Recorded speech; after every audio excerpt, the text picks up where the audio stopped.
You're listening to Beyond the Box Art, the only podcast where resin fumes, stash guilt, and decal rage meet in glorious unpainted harmony.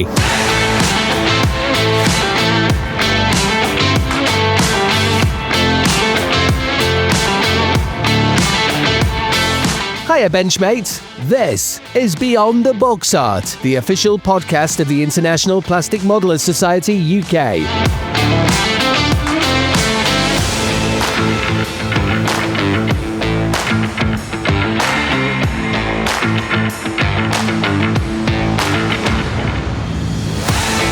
Please welcome your host, Paul Pendleton-Brown, and joining him this episode are Mike Baldwin, Dan Brazil, Luke Flynn, James Nevitt, Mark Housley, and Paul Wong.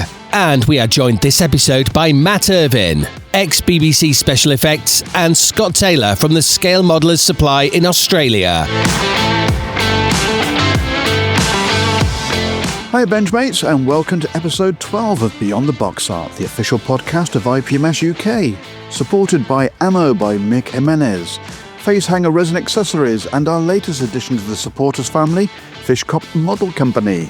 More of which later on. Your fortnightly modelling show where we celebrate the stories, skill and soul of scale modelling in all its forms. Before we dive into this episode, I wanted to take a moment to reflect on our recent conversation with Spencer Pollard. That episode struck a chord with so many listeners, and with us too. It wasn't just a chat about kits, paint or techniques, it was a reminder of the human side of this hobby, of the passion that drives us, the pressures that can come with it, and the importance of honesty and vulnerability in community that often focuses on perfection. Spencer spoke with an openness and sincerity that was both powerful and moving. He talked about the difficult chapters of his recent past, the lessons he's learned, and his determination to move forward with positivity, creativity, and gratitude. For us here at Beyond the Box Art, it was an absolute privilege that he chose our show as the space to share that journey. His first real return to the podcast world, and I think I can safely say it reminded us all why we do what we do, because modelling isn't just about the kits on the bench, it's about the people behind them. So from us here, Spencer, thank you, and if you haven't heard the episode, please do yourself a favour, go back and have a listen. So what have we got for you for this episode? Well, Precision by Passion is back with Scott Taylor from the Scale Modelers Supply in Australia talking about lacquer paints and much, much more. Plus we are joined by another big name in the modelling industry, Matt Irvine, former BBC Special Effects, who worked on a lot of TV shows for a few decades, but included shows like Doctor Who and Blake's 7 to name but two. And he's promised to lift the lid on some behind-the-scenes stories and how some of the models were built and constructed. It's amazing what you can do with a pair of hairdryers, but more of that later on. So, for those that don't know, I'm your host, Paul Pendleton-Brown. My mates call me Brownie, so let's be mates. I'm joined on this episode by Dan. Hiya BenchMates. Wongy. Hi, did you miss me? Who's that again? Luke. Hello. Mark. Hi everyone. Nevs. Hi everyone. And Boulders. Hello. So grab your brew cutters, pour yourself a brew, settle in for another episode packed with inspiration, conversation, and always a fair bit of bench banter. Right, let's start off like we normally do with what we've got on our benches. So Mark, what have you been up to since we last had a chat? Pretty much the same thing as we last chatted, to be honest with you. So I'm still doing my little figures, and that's pretty much it. How about the Elisa? The Elisa is at the point, we're still at the same point as you saw it last week, where it's all filled, fuselages all together. It's good to be the wings put on, that sort of stuff, at that sort of stage. I'm hoping the next bit will be pretty quick. You know, once I've got everything and I'm happy with it, it'll just be the old bish bash bosh and everything's together as you know it. So hopefully that'll be the way that's going to go. And that's pretty much it for my on the bench this week. Blimey, that was quick. And what have you been spending your cash on? I bought de Havilland Mosquito Duke Hawkins book today. And Yeah, brilliant, really, really good. Lots of really good interior stuff. Perfect as is you would expect from Duke Hawkins for the modeler, but I think it's the modeler in mind that they do all these things. I also I picked up on Sunday the Messerschmitt P1011 132nd scale from Das Works. Really nice kit. Well, it looks nice on the sprues, but I've not actually seen one built up, to be honest with you. But it looks really nice. And I also picked up today, because it was cheap as chips, the Edward kamikaze plane. I don't know what it's actually called. I've not got it here. I've left it in the car because I've not sneaked it in yet. We need a sound effect for creeping things into the house, don't we? Oh, yeah, we do, yeah. I've not had the balls to sneak it in yet, just in case.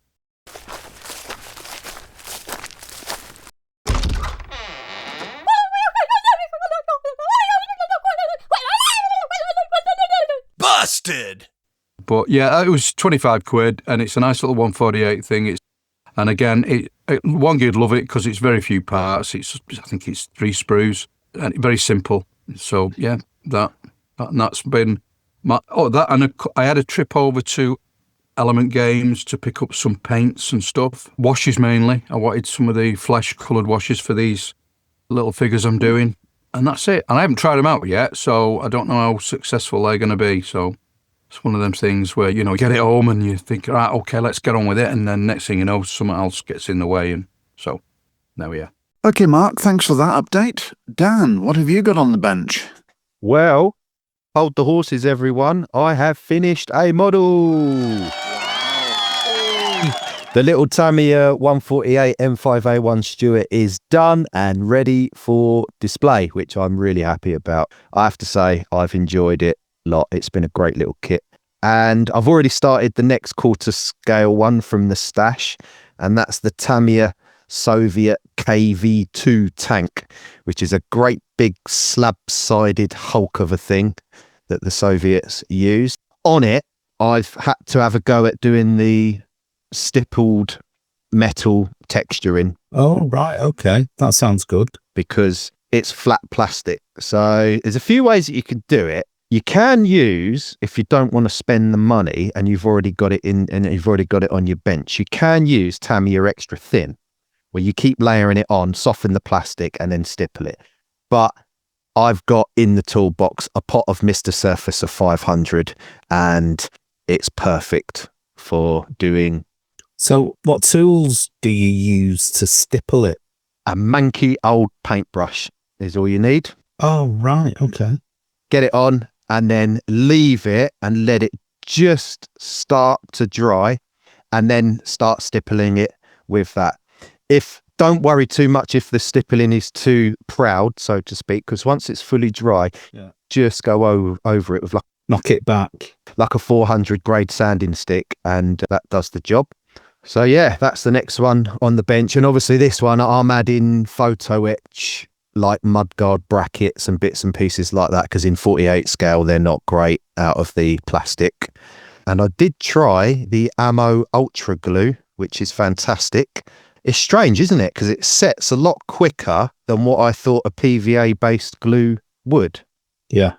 And it's got a really good grab as well. And you can clean up around the edge of the parts with a brush and water. So really impressed with that.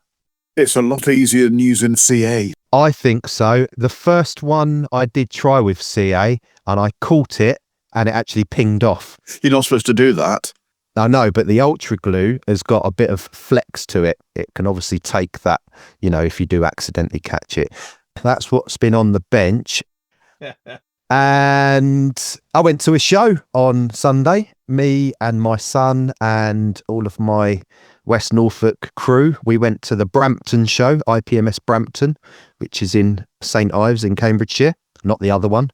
Took my 13-year-old with me who really enjoyed it, and he came home with a Gundam Zaku kit, which he's already built it and he's already had a go at panel lining it and adding some weathering and scratches. Brilliant.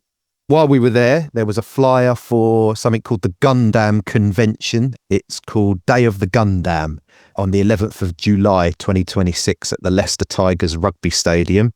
So we'll probably attend that, which is great because it's a gateway into the hobby for him. Absolutely. Colourful plastic, easy to build. Yeah. Easy to build, which is what everybody wants to do. So, yeah. And I have to say, it goes together beautifully, that stuff, because it's Bandai Namco. They know what they're doing. Well, but he also, while we were at the show, showed an interest in a lot of the fighter jets with that digi-camo pattern. Oh, wow. Okay. Over the top of them. It's not my wheelhouse, but we did see a few. So we may look into a kit that he can build in that sort of genre, but I would assume we need a masking set to do that sort of effect. I would say so. I wouldn't do it freehand. No. There are some kits available that have the markings as decals, so that may be a way to start. I think he'd be okay with deck Yeah. as well. But his old man hates masking, but there's no reason why he can't have a go at getting good at it. So yeah, that was our show. We are due to go to Lincoln show coming up, so it's a week and another week of going to shows, and then we haven't got anything then until the run up to the mighty Telford. I do have a request for our listeners. I'm looking for a figure of the Iron Maiden mascot, Eddie. I've seen them before, but I have no idea who makes it. I'd assume it's 1/32 or even larger. The specific one I want is him as depicted on the cover of the Trooper single. He's in the ripped red infantry tunic holding the torn Union flag. You know the one. So if anybody knows where I can get one, please email us or ping us a message on the Beyond the Box Art Facebook page, please, because I'd like to have a go at painting one of those. That figure, I'm not sure if it's in 1/32 scale, but I'm pretty certain there was a guy at Telford who does these resin figures. He's got loads, and I'm sure I've seen something similar to that. Was he on a plinth? It's not my bag, that type of thing. No. So I skirt by the stall and just say hello and just have a quick nosy. Yeah. Rummage through his cheap bins. It's one of those things that you know it when you see it, Yeah, exactly. but you don't necessarily take note of who sells it. So yeah, if anybody knows where I can get one or who does one, please let us know. Purchase wise, I got some more Tamiya tape refills in the little bags rather than the actual cassette that they come in. They work out a lot cheaper. The ammo glue, as I mentioned, this was all at the show, by the way. And I did find in a bargain box some resin figures in 1/35 that are British Paras. Oh. I guess around the Arnhem Market Garden time, but they were just bagged with no label, but they seem really nicely cast, and I'm looking forward to painting some more figures and practicing the old techniques. Coolio. That sounds brilliant. And that's it for me. And what you been up to, mate? What's on your bench? Well, funny enough, Dan and listeners, I've been pottering away on the Airfix Sea Harrier in 1/48 scale.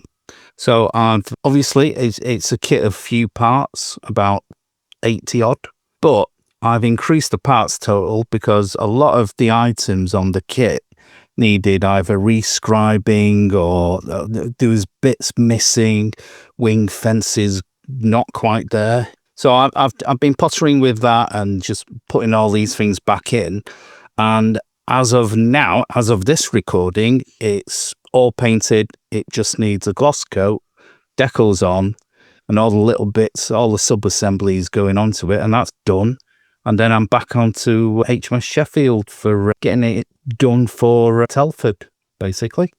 So that's me and my stuff. How's your rigging going?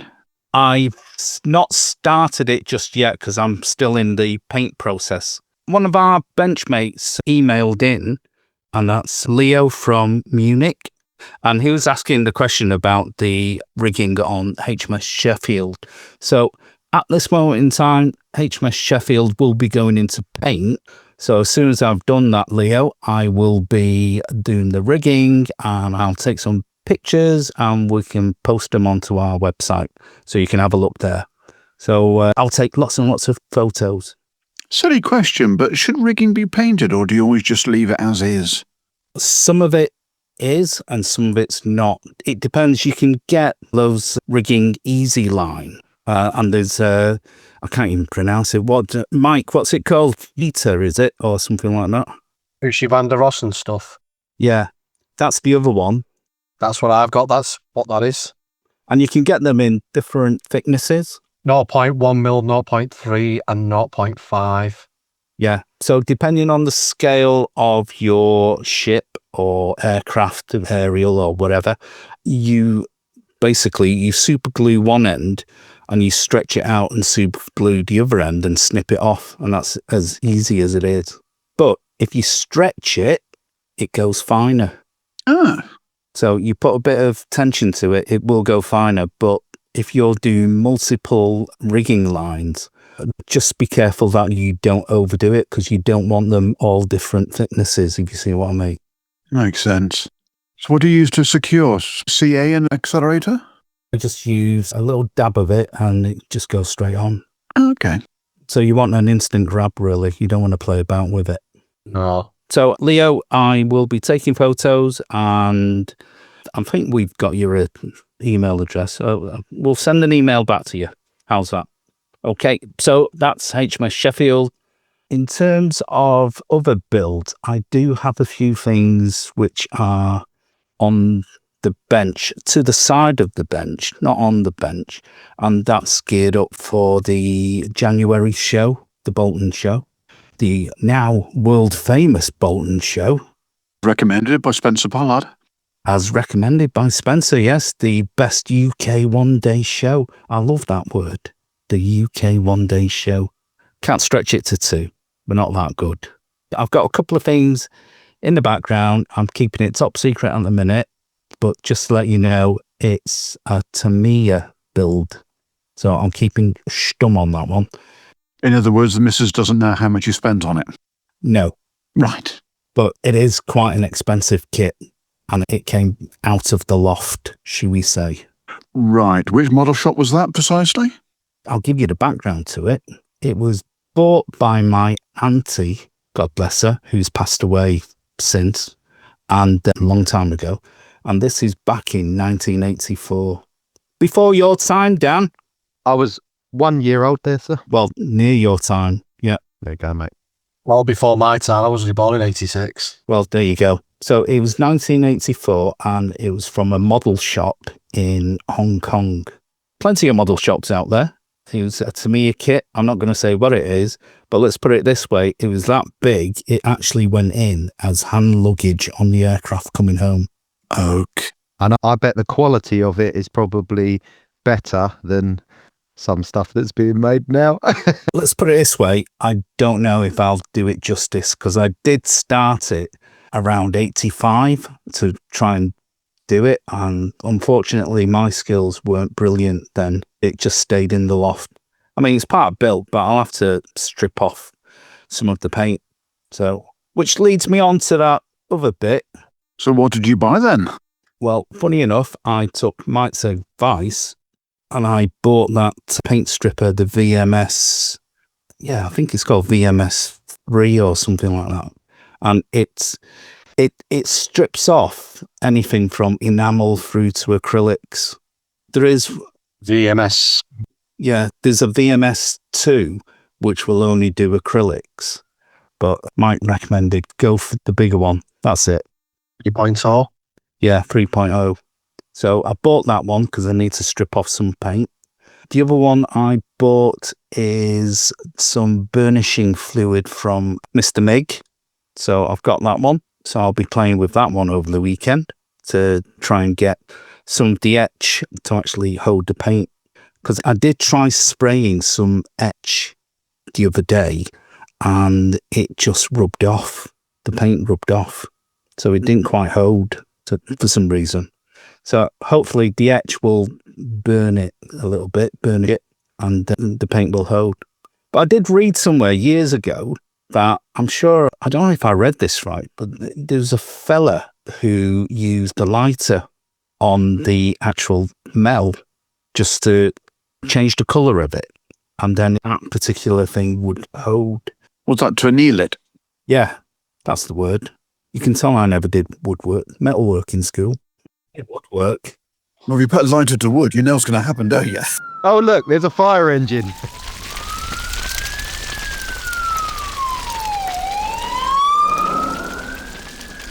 Yeah, I know. Tried it with wood. Oh, yeah, the school woodwork department disappeared. But yeah, so I've only bought those two things. No kits, because I've got far too many and I just need to get on with some. So that's all I've done. So, welcome back to Nevs. Where have you been hiding? I think it's Jet 2. I think they've been locking me away from the pod. They don't want any competition for my attention, my time. So yes, but I'm glad to be back. Is it because everyone's actually sharing the Jet 2 jingle on their Instagram these days? So I think it's become like a cult in that you walk into work and you have children. It's something like a dystopian novel. These children walking past, just chanting about nothing beats a Jet 2 holiday. Nothing beats a Jet 2 holiday. And right now, you can save £50 per person. And if that's what gets me through the workday, then so be it. Oh, it's that bad, is it? Yeah. Oh, dear. Okay, so what have you got on your bench then? So I'm having a bit of a crisis with this Shinano because obviously I want it finished for Telford. I'm going to have to go at breakneck speed over the next 2 weeks completing Shinano. So it's there, the hull's there, the hangar's a separate form at the moment, and then it's all the things that need to go in the hangar. So it's just a case of getting it all painted and assembled. But I do want to put a nice little base on it as well. But that might have to go by the wayside for Telford, who knows? Not a seascape? No. As you know, I might have said this on one occasion fleetingly on the pod. I'm a bit of a fan of full hull kit. Now, I hadn't noticed. What I was thinking for this, I want to create a proper black rhomboid shaped base with like a picturescape on each side. One doing like a storyboard of the history of the ship. Obviously, one side, I'll use my friend at Name It Plates to give me a really nice nameplate for it. One detailing the actual model specifications. And then one detailing what I've done to represent the ship. So, for instance, in the hangar deck, I'll just say this one. The hangar was split into two sections. One, and there's a big wall creating a very narrow gap between them. But the gap, if you were to measure against an aircraft, even with folded wings, would not be fitting through. And the idea was one would be a maintenance hangar, which is the forward one, the larger one, because it was intended to carry a large amount of storage aircraft, and the rear would be for the actual complement of the carrier. The problem with that is that no carrier would ever function like that in terms of you've got two elevators. If something happens there, you need to get an aircraft from the rear of the carrier to the front. You're not going to put a partition wall preventing you from doing that. So what I've done on this kit is I've removed that partition wall and I'm going to put in a mesh curtain, which is very common in aircraft carrier hangars. A mesh curtain will have the function that this so-called wall would, so that it could be removed if they need to move aircraft from A to B, which is exactly what any aircraft carrying history always ends up doing. Okay, sounds interesting. I'm just wondering how big your base is going to be if you're going to have these storyboards either side, but... Well, you'll need your glasses. You'll just need your glasses to see them. Oh, fair enough. And what have you been spending your cash on, other than the base? I've not even spent my cash on the base yet. That's the problem. Oh. Have not. I've been good, actually. I've not bought anything as of late. I know last time I was on the pod, I was telling about my shenanigans visiting basically all of the UK's brick and mortar model shops, but I haven't been to any since. So I've been good. Okay. Saving your cash up for Telford, obviously. I am. I've got a bit of a shopping list going, so that'll be interesting. Mike, what's on your bench? The same thing that's been on for the last 3 episodes, the 350th King George V and the 350th HMS Warspite. I've done nothing for the last 2 weeks. You've been busy. Unfortunately, other things I've been busy. Weekend away with the Air Cadets and I've not been well. So when I'm not well, I'm not in the mood for any modelling, unfortunately. But yeah, one's further than the other. So hopefully this should be done for Telford. Fingers crossed, everything crossed. So are you doing these full hull or are you doing a waterline? So they're going to be on a seascape. Oh, right. So you're going for the seascape look. Yeah, you just look better. Plus, it's easy to transport them as well because you can just put them in a box and nothing's going to move. Nothing's going to get smashed off. As where if you put them in a box with full hull, they have a tendency to slide about. So, yeah, that's what I'm doing. Seascape. Cool. One's for the Atlantic, so that'll be a darker blue. And one, I think, is either going to be Norwegian fjords or in the Med. I've not decided yet. Mike, can I ask, your seascapes, do you use a picture frame or do you make a frame to fit? So, full enough if I just Because I see in what we would call charity shops and what our American friends would call the Goodwill, lots of cheap picture frames that are ideal, but I often wonder, am I going to use that and try and squeeze what I need onto it, or is it going to be too big? Or do you put the ship on the seascape and then make the frame to fit because you want the right proportions? So it's going to be the latter. So I will use a blue foam board. Right. And then do the seascape on that. So obviously I'll carve out a bit of a trench in it for the hull to sit in, and then I will seascape around it. And then, funny enough, I was talking to the Wongi about this the other day. And then what I'm going to do is I'm going to get some balsa strip and then glue it around the outside and then paint it black and do it that way. I know some people do use picture frames for like aircraft and stuff like that because they can gauge how big a 72nd, 48 or even a 32nd World War II fighter will be, and generally have them like that, and they'll either repaint them a different colour just so it's got a nice trailed edge on the outside. These are just going to be plain, just squared up, and possibly have a plaque on them, but I don't know yet because I don't think I've got time to get them done. No, I was going to say, just as a tip, if you do a ship, use the photography rule of thirds, because it puts the ship into a setting then, rather than trying to tighten, basically use a base right up to the edges of the ship. It looks a bit contrived, if you know what I mean. Whereas if you've got something with the rule of thirds, where a third of the ship is 1/3 of your base, depending on how much size you've got, it gives it a better feeling of scale then, because, you know, from a distance, it looks right. Whereas from a distance with a seascape, which is really tight up, it doesn't give you the same effect. That's the thing. Yeah. Go on. Sorry, mate. You carry on. What are you going to say? I was going to say, so that edging, that balsa wood edging on the side, you would paint that in black rather than... Yeah. But you can wood stain it as well, can't you? Yeah, you can wood stain it if you want to do the old, you know, the old style, but I just don't, me personal preference, I don't like the wood staining. I like... No. Yeah, I would go black because, for example, the little Stuart tank that I've done, I haven't actually done a diorama base or anything for it, but I have got a wooden round, just a little plinth, and it's just painted black, and I really don't like it, and I don't want people to get offended, but seeing an aeroplane on a piece of paper or just on it's not so bad on a tablecloth, but particularly in competitions where you just see a plane sitting on a piece of paper and you think, you've put all that hard work and effort into it, just give it that little bit extra by, even if it's just a black base, it just frames it, I think, better personally. Yeah, absolutely. That's my personal preference. Some people might not like that and disagree with it, but that's just how I feel about it. No, I completely agree with you. Like you say, when you see a stunning model and it's just on a piece of paper, it's just not finessed off.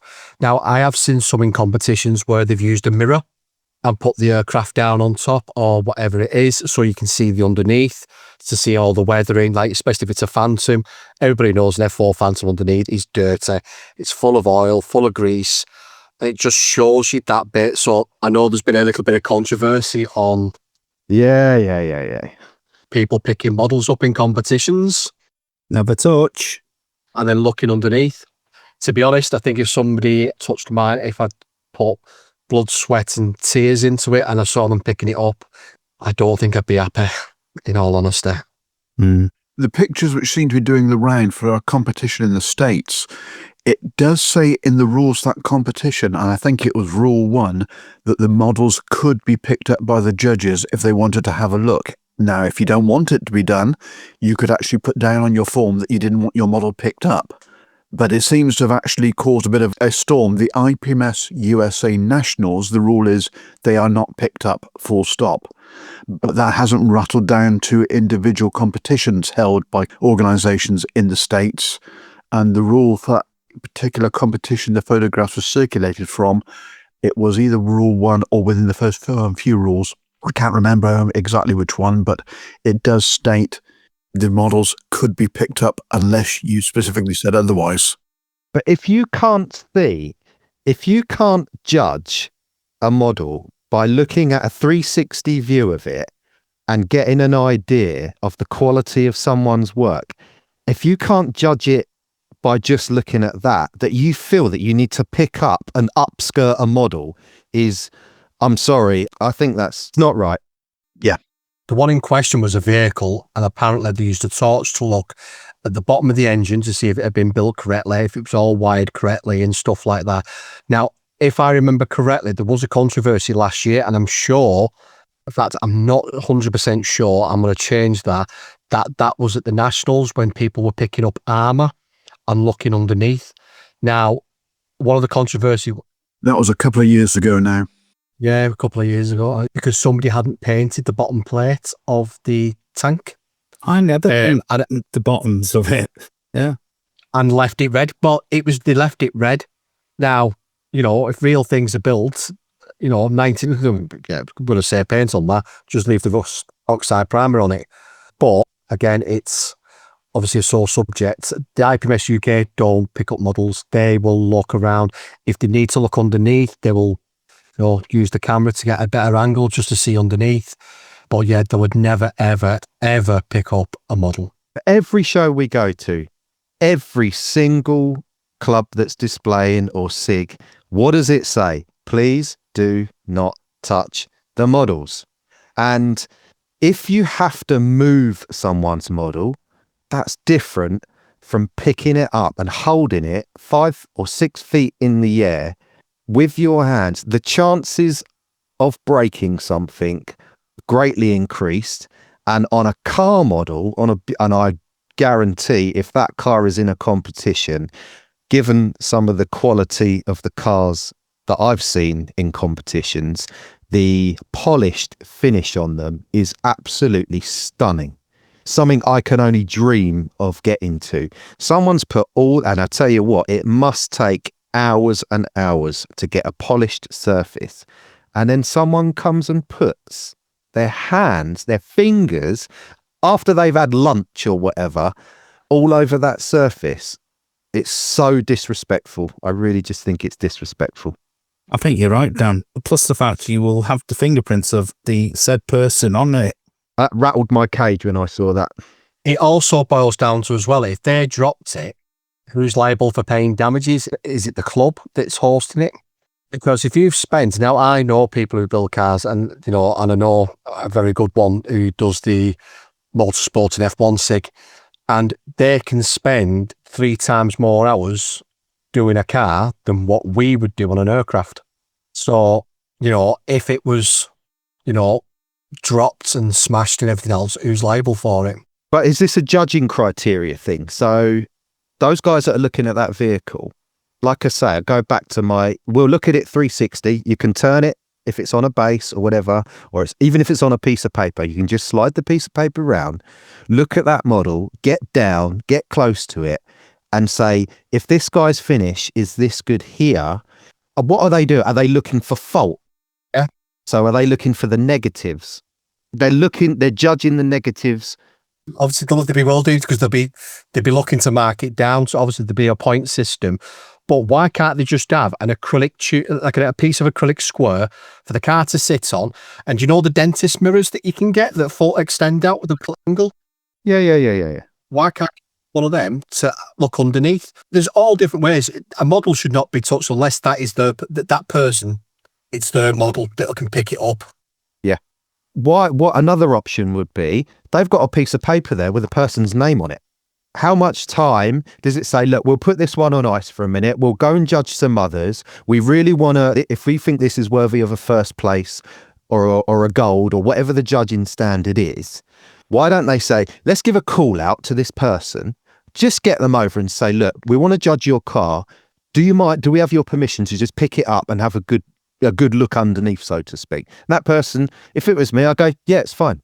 Don't worry about it. But to just do it, and then everybody's got a phone in their pocket and everybody's got social media, and we know how things can spread. And it's just created this whole situation that probably could have been avoided.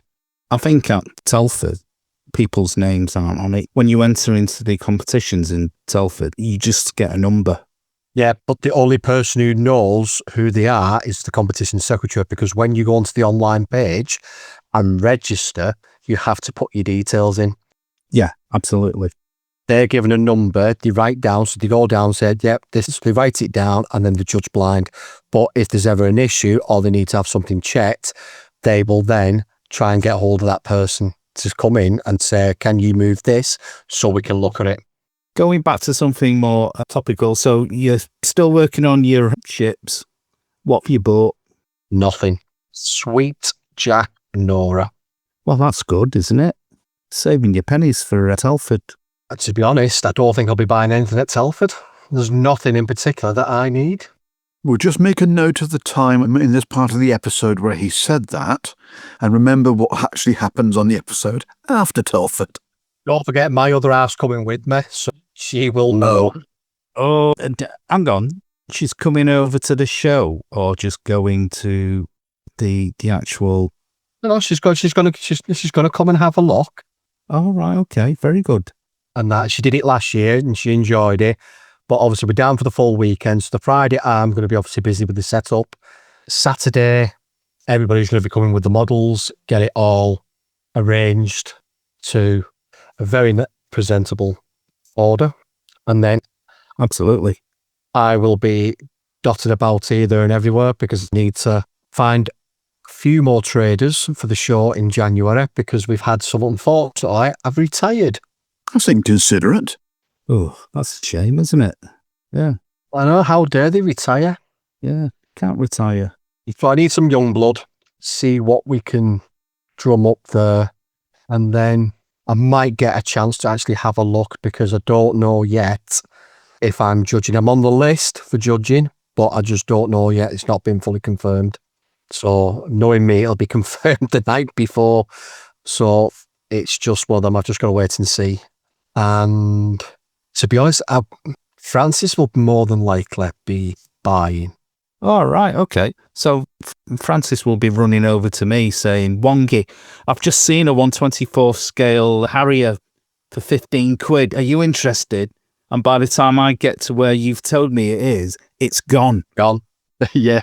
Francis is into the Bandai stuff, so the trumpeter transformers, Yeah. she's built them all and she really enjoys the build because it's just snap fit, the technology on them. They're brilliant, aren't they? Plastic injection molding is superb. Yeah. And they've just brought out, is it 3 new ones or 2 new ones? 2. Nemesis Prime and Wheeljack they've brought out. So they're the 2 new ones. And at 30 quid a pop, some of them are good value for money. Some of them are like, But it swings and roundabouts because they're all 30 quid. They're all 29.99. Yeah, but when you think about it, they are the same price as a Bandai Star Wars kit, aren't they?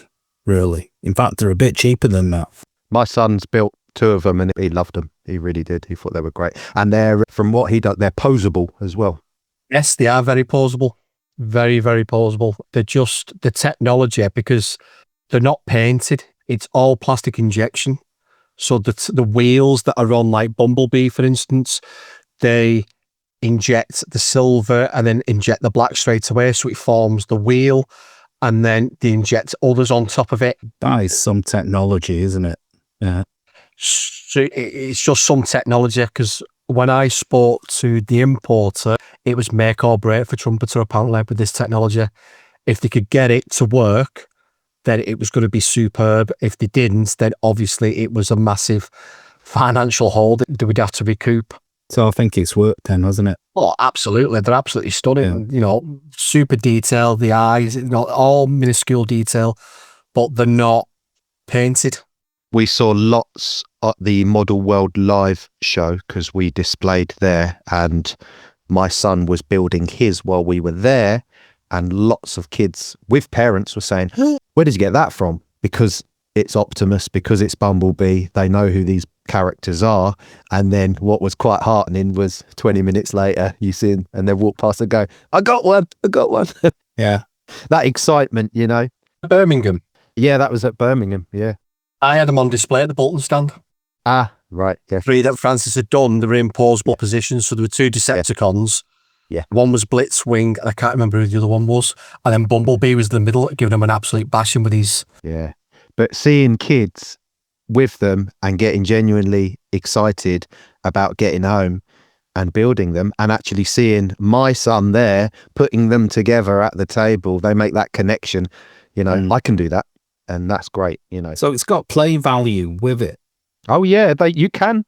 So it's great for kids, isn't it? Yeah, they're not brittle. You can, you know, if you dropped it, it would be fine. Oh, right. Okay. That's the thing with modern day starter kits.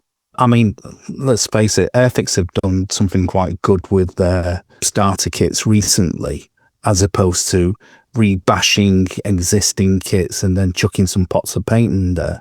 I think certainly with the new style from Airfix, that's great. But what you're saying to me is, if you actually look at these kits, it's like one step higher than a starter kit, but the finish is even better. Superb, yeah. Absolutely superb. Did you weather or do any sort of, weathering or painting work to yours, Mike? So Francis, obviously the Francis... Sorry, yeah. No, she just built them, snapped them all together, built them clean. Because I reckon you could satin coat them, do an oil wash to protect them, because obviously you're never too sure with the plastic and solvents, and put in an oil-based wash. Or you could use a clay-based wash, which wouldn't cause a problem at all. And then actually do some chipping and some battle scars, and a bit like the Gundams, but in a smaller scale. And then how good would they look with a nice matte coat over the top on a little display base, or even a diorama, a street scene, or a backdrop? What a fantastic, and again, another niche hobby, modelling hobby niche. It is a very, it's very niche, and they're not going to stop there, because they've not done Megatron, they've not done, the other one was Starscream, they've done Soundwave, even the cassettes, you get Ravage and the other one in with it. They're absolutely superb. You get ravaged? Really? One of the Decepticons Oh, right, okay. cassettes is called Ravage. It's like a Jaguar type cat. They're good, they're superb. They're absolutely superb. And Francis bit the book. Does any of this ring a bell, Brownie, what we're talking about? Not really. Well, partially, because I was looking at our local rag, local paper for those that don't know the English parlance for it, the other evening, and saw an advert for a new model shop opening locally to us, which a new model shop opening these days, bricks and mortar, to be commended.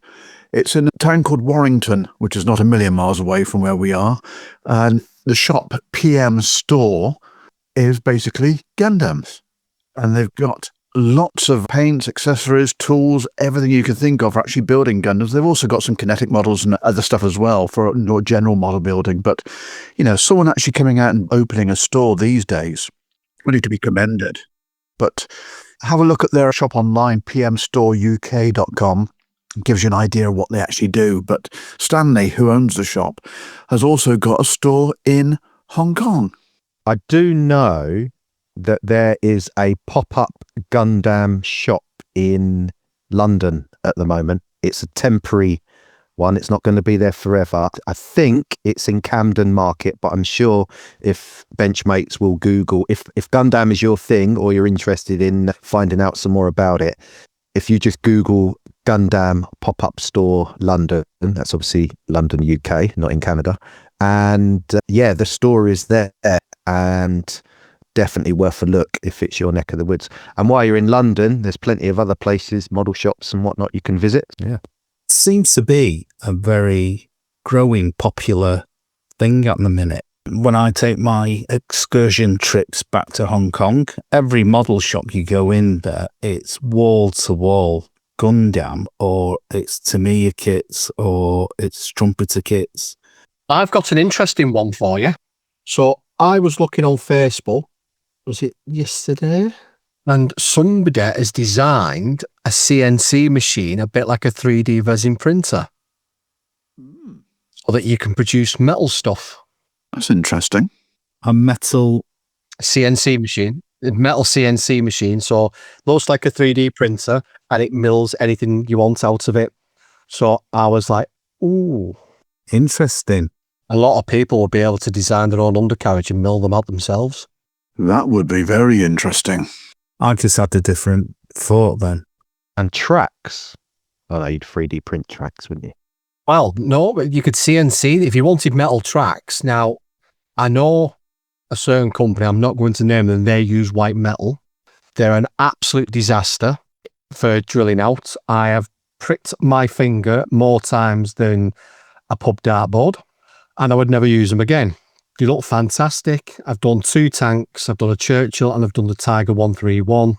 I wouldn't use them again. Now, I know there's resin ones, and then there's a hybrid one, which is metal with resin pads, if it's got pads on them. But there's nothing stopping you actually using a CNC machine to... So, go on. How much are we looking at for something like this? Nobody knows yet. If I can find the link again, I will put it in our podcast chat and you can have a look for yourself. But there was guys there that were milling out cogs, loads of stuff. And it's, for me, I've sent you a link that you need to have a look at. A guy is actually building a 1/10th Spitfire out of metal. Oh, right. Okay. And you want to see it. The seat moves, because I never knew this. I just thought the bracing frame was that seat position, but apparently it can move up and down. And this guy has developed it. You can even move the flight control stick. Oh, my God. So you can move it to the left, you can move it to the right, and you can see all the cabling. So, honest to God, when this guy finishes this, it's going to be absolutely superb, but everything works on it. Museum quality, is that? That's where it's going. Well, it's like the one at Cosford. If you look at the one at Cosford, that's a P51 in that case. Yeah. And it's absolutely sublime, and that's all made from metal. Just to the right of the entrance to the museum as you go in, because I was there last week for an air traffic symposium. Hey-ho. Yeah. Things you do at the weekend. The CNC machine is going to be very, very interesting because that will more than likely make it easier for people to produce their own undercarriage. And can you use the word landing gear instead? Why do you not like undercarriage? No, I don't like the word undercarriage. It has a different meaning for me. Moving on. Drop your undercarriage. Yeah. But it's an undercarriage. A carriage is something across, and then obviously it's underneath, so it's an undercarriage. Your undercarriage is held up by your trolleys, mate. Come on. Always keep your undercarriage clean as well. There's no oil staining on an undercarriage. Half the world doesn't know what we are going on about it. And I really strongly suggest you don't actually Google it on your work computer. No, definitely not. Definitely not. Definitely not. That would be a bad idea. Definitely. Well, just in case anyone's interested, I'm still working on the Airfix Seeking for the Telford show. Ah, yes. And you're going to get the parts in time for that, Brownie? I've got them. Yeah. Oh, blimey. Christ, that was quick. Oh, yes. It's no wonder you're an early bird if you're building it at that rate. The internals of the aircraft is virtually complete, just about to button it up and start working on the externals, which is where the little components need to be added on. So just remind me again, this is the Norwegian one, is it? This is a Norwegian Air Force, so it's gloss white with day-glow orange stripes and areas all over. Really attractive aircraft. It's Mark 43B 148th Seeking, converted from the Airfix HAS5 release. So, yeah, it's a really nice build. It really is a nice build. As they say, it's going to look a stunner. Oh, it is. Absolutely. I just wanted something that was hopefully going to brighten up the table at Telford. He does do his Canadian Seeking, yes. But Andy from Jamscrew is going to be on the next episode. We've had a conversation with him whilst you were away, and he talks about the different conversion kits they do for the 148th range, but also he's talking about the product there probably the start of next year, which is a 132nd Seeking. Bugger. My jaw has just dropped. No, sorry, I'm just looking. I've got a crease in my decal for the Wasp. Oh, that's painful. Can't do that one then. Do you think that will actually solve a set out? I don't know if it's creased it and fractured the decal. Oh. Brownie, Yes. aren't you building a car as well? Yes, the Moosaroo, the deep joy. Thanks for raising that. Come on then. I know you can't tell us too much, but how, yeah. It's coming along, but until I've got to a stage that I can share what I'm actually doing, I'm doing something that I haven't seen any of the other competitors in the competition doing. So it's not out of the box as such. Oh no, far from out of the box. Right. Far from out of the box. Okay. Spaceship wings and laser guns. Right. Okay. No. Unfortunately, it's got to be Tokyo Drift style from the early 2000s. So it's going to be very much in that genre. Are you pleased with the progress that you've made so far? Oh, yes, I am pleased, but I'm just not sharing anything that I've done yet. It's getting to the point that I'm going to be able to, but... No. With it being something that you don't usually build, are you enjoying what you're doing? I know we're in the wrong country, but can I claim the fifth? Fair enough. I don't want to incriminate myself. Yes. I just wonder because there'll be people that naturally can say, yeah, I'd look forward to doing that. And then others, and I believe you may be in this camp, thought, oh, crikey. Well, the thing is, before we opened the box, I said it was either going to be something armour or a car. And unfortunately, I was bang on the money with a car. You are tired, aren't you, mate? Yes, very tired. But yeah. It could have been an armoured car. Yeah, there are plans for it. And when it's done, if it comes off, it's going to involve some 3D printing. I've got a lot of ideas. And it's all drawn out. Everything's planned. And yes. Remind me again of the time scale on this. When's it got to be done by? March next year.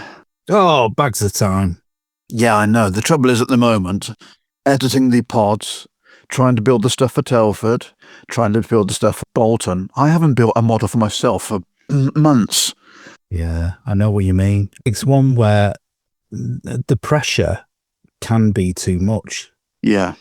There was a very interesting conversation on one of the pods very recently, and I'm just trying to remember which one. I think it was a Plastic Posse, talking about our themes for model shows now a thing of the past, because who actually goes to a model show because it's got a theme? We do. Yeah, I know we do. We do all every year. We always do one. But would people actually go to the show because there's a theme for a stand, or are they going to a model show to see a model show? And it's irrespective of what the theme actually is, was the question. And it was a very interesting conversation. Well, isn't each SIG a theme? So when you look at these special interest groups, like the Harriers or I can't even say it anymore, Jaguar, yeah, SIG, or Yeah, Jaguar SIG. I love the fact that you can see virtually every iteration of that aircraft there, which is great, and it's a theme. But when you get to something which is a club stand, it tends to be a bit of a free-for-all, because certain modelers like building tanks, other modelers like building aircraft. It's a bit hodgepodge. Sorry, I don't know the word in American for that. Hodgepodge. Have they got a word? Yeah. It's more of a variety on a display stand, isn't it? There is, but after a few years of going to Scale Model World, and here's the controversial bit, when you go to certain clubs, it's the same stuff all the time. And for me, when we do our Bolton thing, we encourage our Bolton members, look, here's the theme, and next year's theme is quite wide-ranging, which is Tamiya at 80 years. It's to build that particular kit, which again is variety, but the theme is to encourage all. So if you build a model and you've completed it, how many circuits of the shows would you give that model to display? all.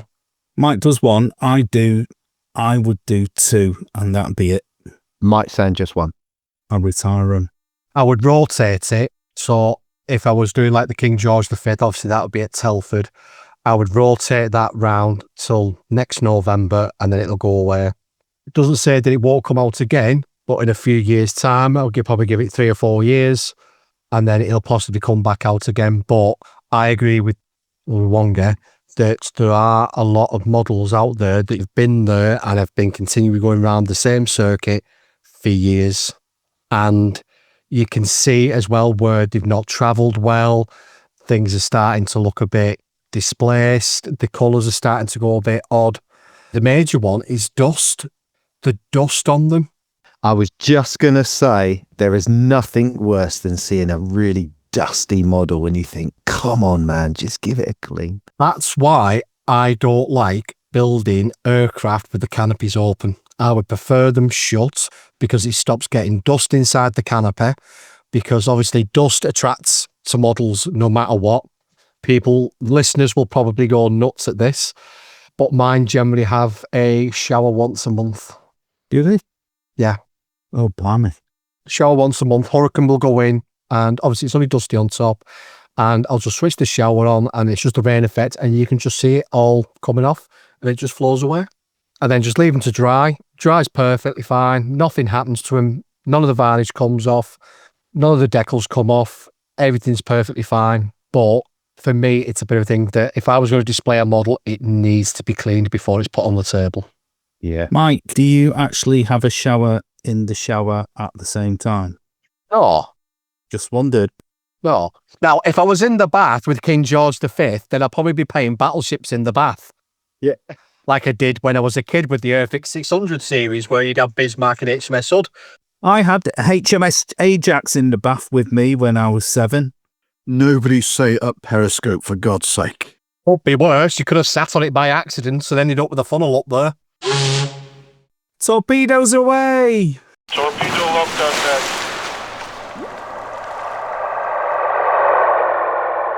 Oh dear. I have to say, I'd just give a shout out to the Great War SIG, because every time I see their display, it's fantastic and very thought-provoking, I have to say. Yeah, it's good. I've seen them a few times. They are nice. Yeah, it's lovely. The little trench dioramas and stuff are fantastic. They really are. And another one I saw that I was really impressed with at the Brampton show was the Victoria Cross SIG, and lots of very different models on the table, but each one has got a card and an explainer about why the person that was either flying, driving, or even if it's figures, what their story was behind receiving the Victoria Cross. And I read every single one on the table, and honestly, you get a bit of a lump in your throat when you're reading some of these things. It really is incredible. That's a very good thing to do, that one. Do you want cutting-edge detail for your kits? Then take a look at Phase Hanger Resin Accessories, run by USAF veteran Mike Reeves. With real-world aircraft experience as a crew chief, Mike knows exactly where accuracy counts. And today, he's bringing that knowledge to life with precision 3D printed parts. From seamless intakes and nozzles to dropped flaps, pods, pylons, and cockpit upgrades, Phase Hanger's prints capture the crisp edges and fine detail that limitations in injection molding just can't reproduce. From 1/72nd to 1/32nd scale, you'll find add-ons from Cold War classics to the latest frontline jets with frequent new additions to the product range. Every piece is designed by modelers, for modelers, and faithfully reproduced on state-of-the-art printers and shipped worldwide, and are ready to drop straight into your next build. With additions to the product line landing all the time, there's always something fresh to elevate your next build. Explore the full range at phasehangerresin.com and follow Phase Hanger on Facebook and Instagram for regular updates and inspiration. Phase Hanger Resin Accessories, authentic detail designed with a veteran's eye and available to modelers everywhere. Phase Hanger is a proud sponsor of the Beyond the Box Art podcast.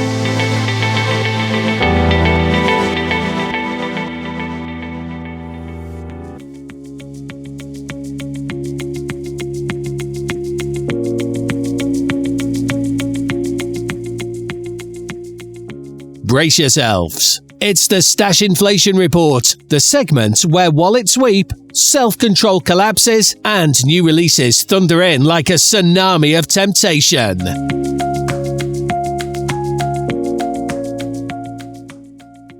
Let's get our flaps down and let's head skyward, because the aviation side of the Stash Inflation Report is looking very healthy indeed this episode.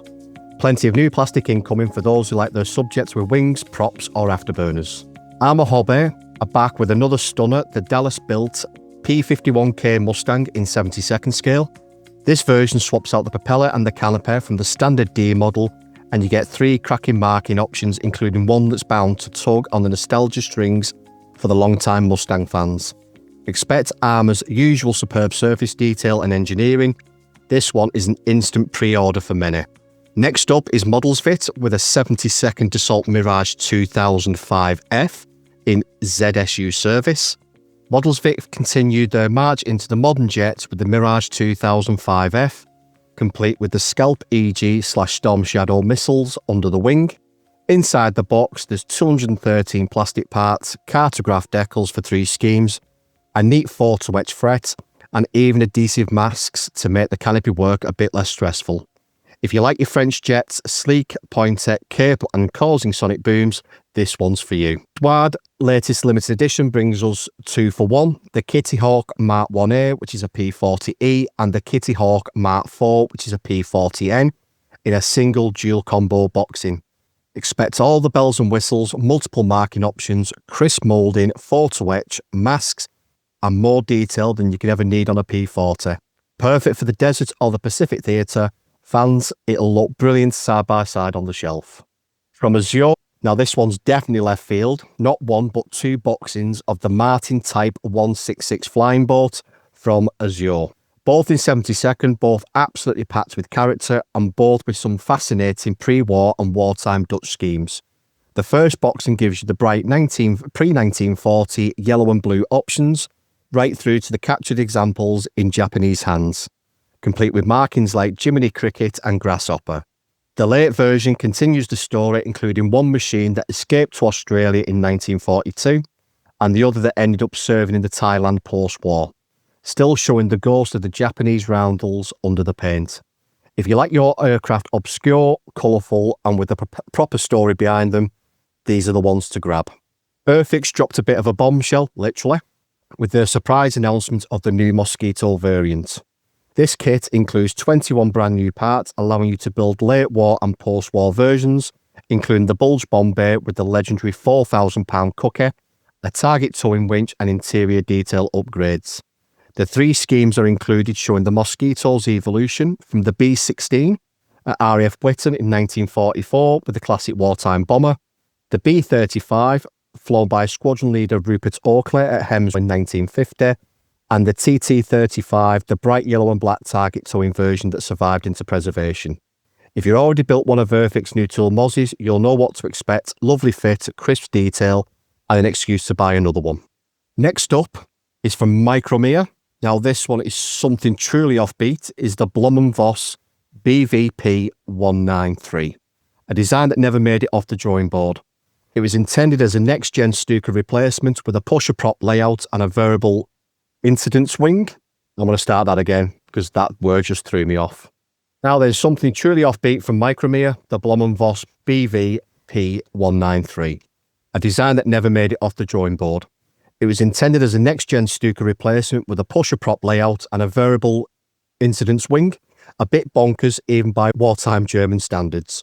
But hey, if you like what-ifs and experimental subjects, Micromere have you covered. Future release from Wingsy Kits is currently still in design phase, and they're teasing their upcoming 1-48 Aichi D3A2 Val, the Imperial Japanese Navy's infamous dive bomber.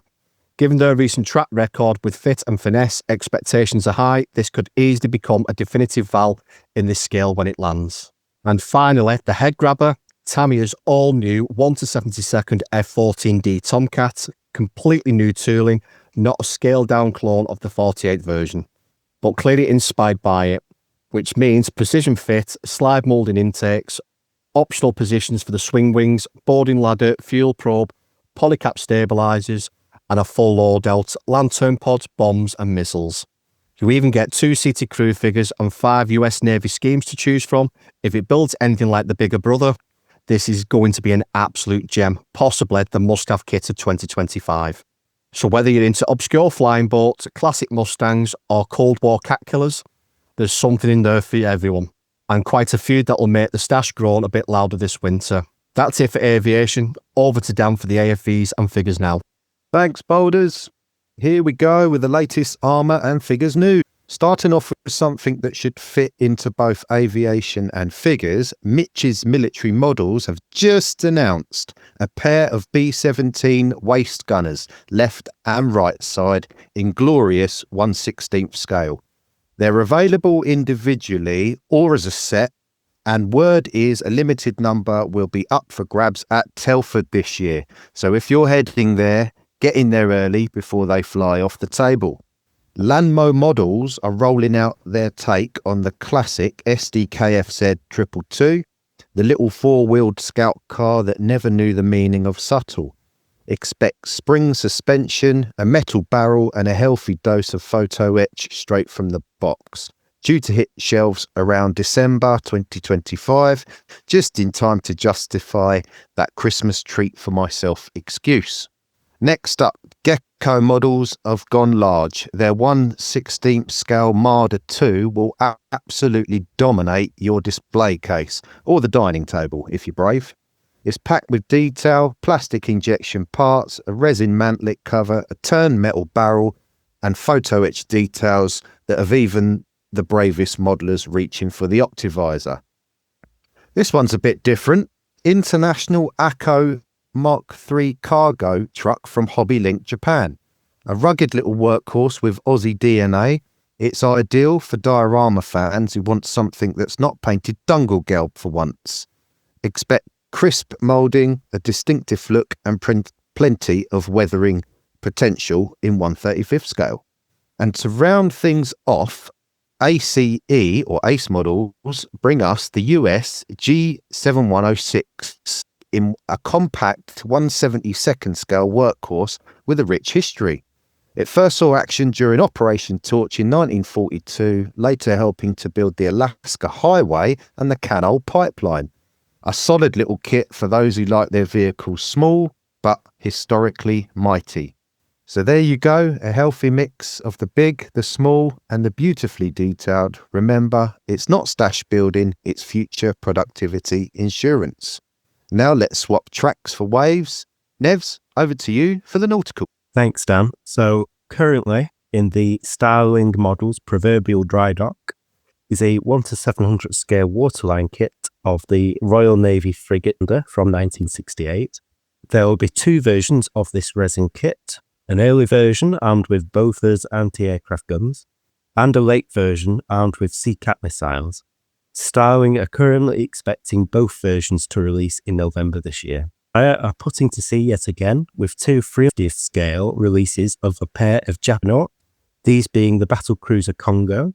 And then last but not least, I wanted to do a little exclusive on a 1/350th scale battleship coming from Chuanyu model ship in China. This is the A150 class battleship. Now, for the uninitiated, this is the follow-on to the Japanese Yamato, but it's armed with 20-inch guns. Most historians agree that the A150 would have used the same sleek Yamato hull, but armed with 6 main guns. But this kit is a stretched hull version, armed with 8 main guns. So it is taking an already ginormous 1/350th and making it require planning permission to actually complete it. The kit will be a 3D printed hull and parts, brass gun barrels, and a few threads of photo etch, including a brass rear deck. Definitely one to watch out for if you want to build a model the size of a small family car. As we're recording, there has been some breaking news. Great Wall Hobby have announced a new 1/32 Grumman F6 F3 Hellcat. So far, only CAD has been released and some pictures from a recent trade show in the Far East, with 3D prints of the engine cowling and engine assembly, but all is looking good with the detail so far. And with that, let's wrap up this episode's stash inflation report. A lot of incoming excuses to tempt your wallet out and have time to think where you're going to hide your new purchases from your better half.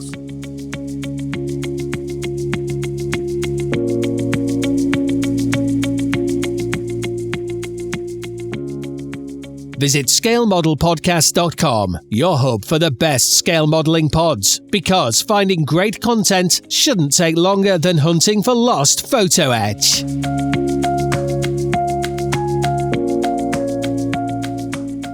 Fishcop Models, elevating scale modeling to an art form.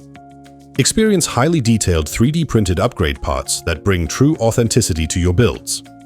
Creators of the acclaimed Rolls-Royce Merlin engine set for both the Kotari Spitfire and the Dambusters set for the Border Models Avro Lancaster. For bespoke design and printing, our service is as precise as it is personal, all at a reasonable price. Please take a look at our products on www.fishcopcompany.de. Shipping is available for all of our products worldwide.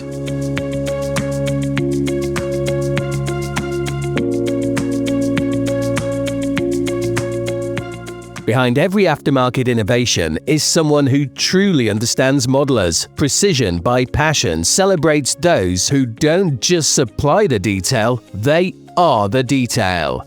Right then, Benchmates, we are joined by Scott Taylor from SMS in Australia. Good morning, Scott. G'day guys, how are you?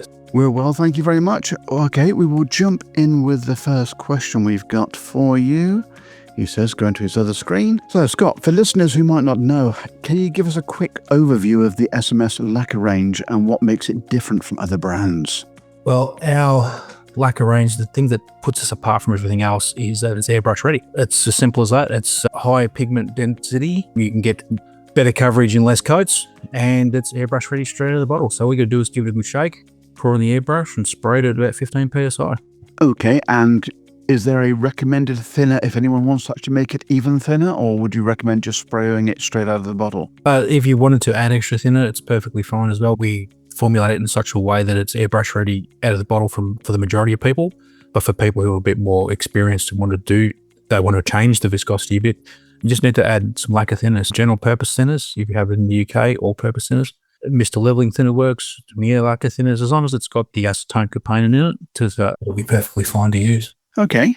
Luke. Lacquer paints often divide opinions. Some swear by them for smooth finishes like myself, and others are wary of fumes and the handling of them.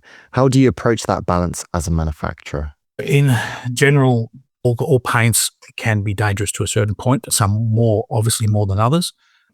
Situation, and the acrylic lacquer does contain some solvents that are known to be harmful to people, but in large volumes. The volumes that we've formulated ours at make it safer than generally if you're going to use something a bit more harsh, like a nitrocellulose. We've formulated ours to be safe to work on plastics, and at the same time, it reduces the amount of harsh solvents that are used, which exposure to humans is not overly dangerous in small volumes. So we try and trade that off just by trying to adjust the formulas like that so we can get that trade off, so we can keep the same finishes and the same product things. Yeah, that's the same. We get the same finishes, same sort of stuff like that, whilst we make sure it's safe for people to use. So generally with lacquers, it's as long as you're in a well ventilated area, so not in a confined room. So you've got windows open, got a spray booth going, nice ventilation happening, and you're wearing a face mask. They're perfectly safe for anyone to use. Yeah, brilliant. I was going to say, I know the advantages of lacquers because I do use lacquers and love them. But for our listeners, in terms of chemistry and formulation, what are the biggest advantages of lacquers over acrylics or enamels? The two big ones are, one is ease of use. So they're very forgiving. So if you spray them on a little bit too thick, they tend to level themselves out relatively easily or relatively fast. If you do screw up, you can sand them back very easy. You can strip them off very easily. Whereas you've got an acrylic water base, it'll create that hard skin, which can either not adhere properly to the surface, or it can be a pain in the butt to actually remove if you do make a mistake. If you forget to clean your airbrush, which is one of the big ones a lot of people do, they finish for the session, tip their paint out back into the container, and they forget to clean the airbrush out because they're sidetracked or something. With an acrylic lacquer, all you need to do is just put a little bit of thinness back into your airbrush, and it will help reconstitute the paint back into a liquid form, which then you can flush through your airbrush. If you had that problem with a water base and it dried inside your airbrush, it's not going to be a fun time. No, it's a full strip down, isn't it? Full clean out. Exactly. Yeah. So that's one of the key advantages of an acrylic lacquer is that they're just so easy to use, and to get a finish a professional looking finish is quite simple with a lacquer. Yep.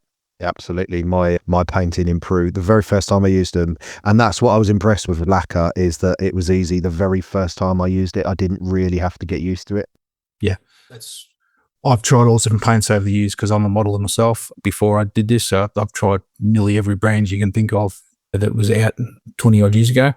Just a quick question, Scott. Is this not your background then? The making up of paints and all that kind of stuff? This is completely left of field for you? Yeah. Well, I've learned everything as I've gone. So my background was as pretty much a hobbyist. Okay. I originally started this company to make a change in my life because at the time I was working as a gardener and as a landscaper, and it was a job that I wasn't going to do for the rest of my life because, as you can imagine, it's not really good for the body. The exit plan was to try and find something else to do, and I wanted to zone in on my favorite hobby, which was building models, and then end up settling on making paint. Okay. And we've just gone along in that time and learned all the tricks of the trade as I've gone. It's a big gamble, but it's been a great success for you because you're literally worldwide now, aren't you? Yeah, we're in the major markets, yeah. Yeah, we're in Australia obviously, but New Zealand, UK. Do you there in the US? The US is a bit of a stickler at the moment. Oh, yeah, okay, yeah, with tariffs and that. Yeah, we've been in the US for a long time, but with all this current upheaval with tariffs and de minimis exemptions and things, we're no longer currently shipping to the USA, but we are shipping to Canada. So we do have sort of a way to get our products through Canada into the US. With tightening regulations in Europe, especially around volatile organic compounds and solvents, how is this impacting your ability to sell or distribute SMS lacquers internationally? Well, these new regulations aren't overly affecting what we do because of the percentages. Our products still fall within the accepted percentages. I have to look closely at some of the European regulations because each country is different, because you have the EU overreaching EU regulations, but then each country has their own version as well. Yeah, this is happening worldwide as well.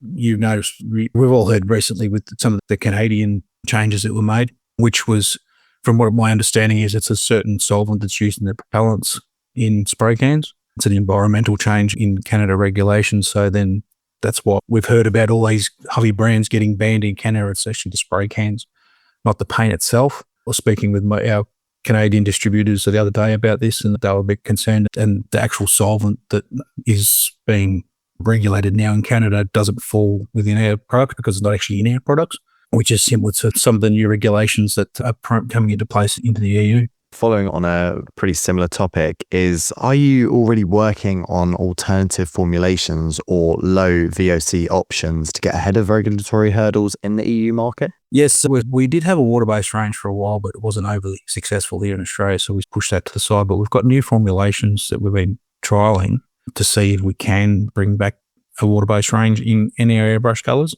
It's looking promising at the moment, but it's more a market demand than anything. Here in Australia, our demand is for our acrylic lacquers.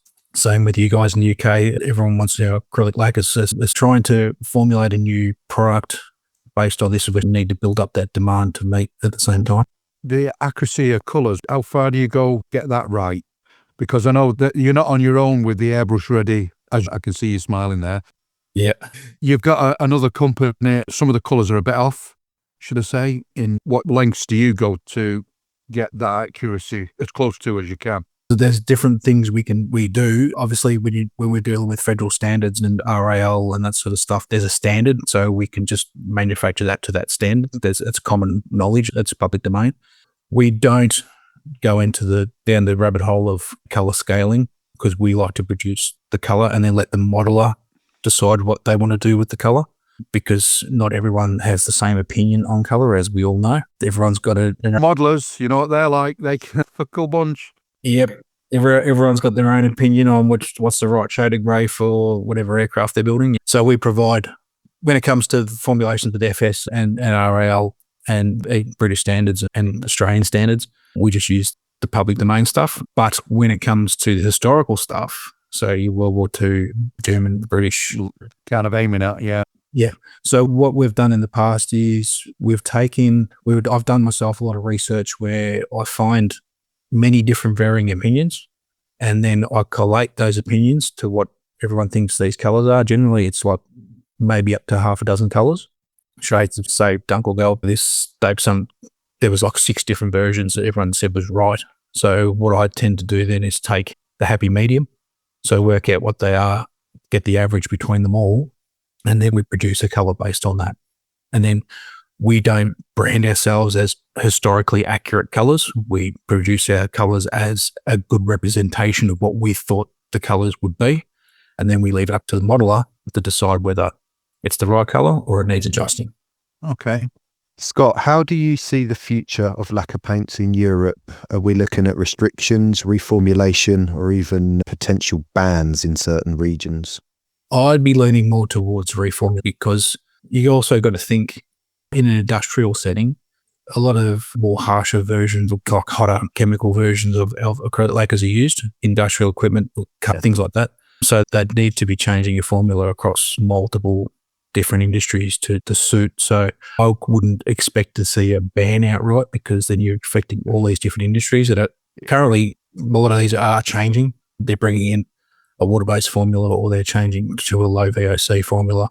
But I doubt that there'd be an overreaching ban, to be honest. I think it's more going to be a reformulation, so just reducing the percentage of certain solvents in the paint mixes. Yeah. I have a quick question to follow on this topic. Do you think all of these increasing regulations are necessary? Yes and no. Yes, definitely it's for people's safety, because unfortunately not everyone is careful with what they do. They're a bit haphazard, but at the same time, what we do as hobbyists doesn't affect us as much as if you were using a paint like this constantly during the day. So just say you're an automotive spray painter and you're using automotive paints, then fair enough. You're working around it all day, every day.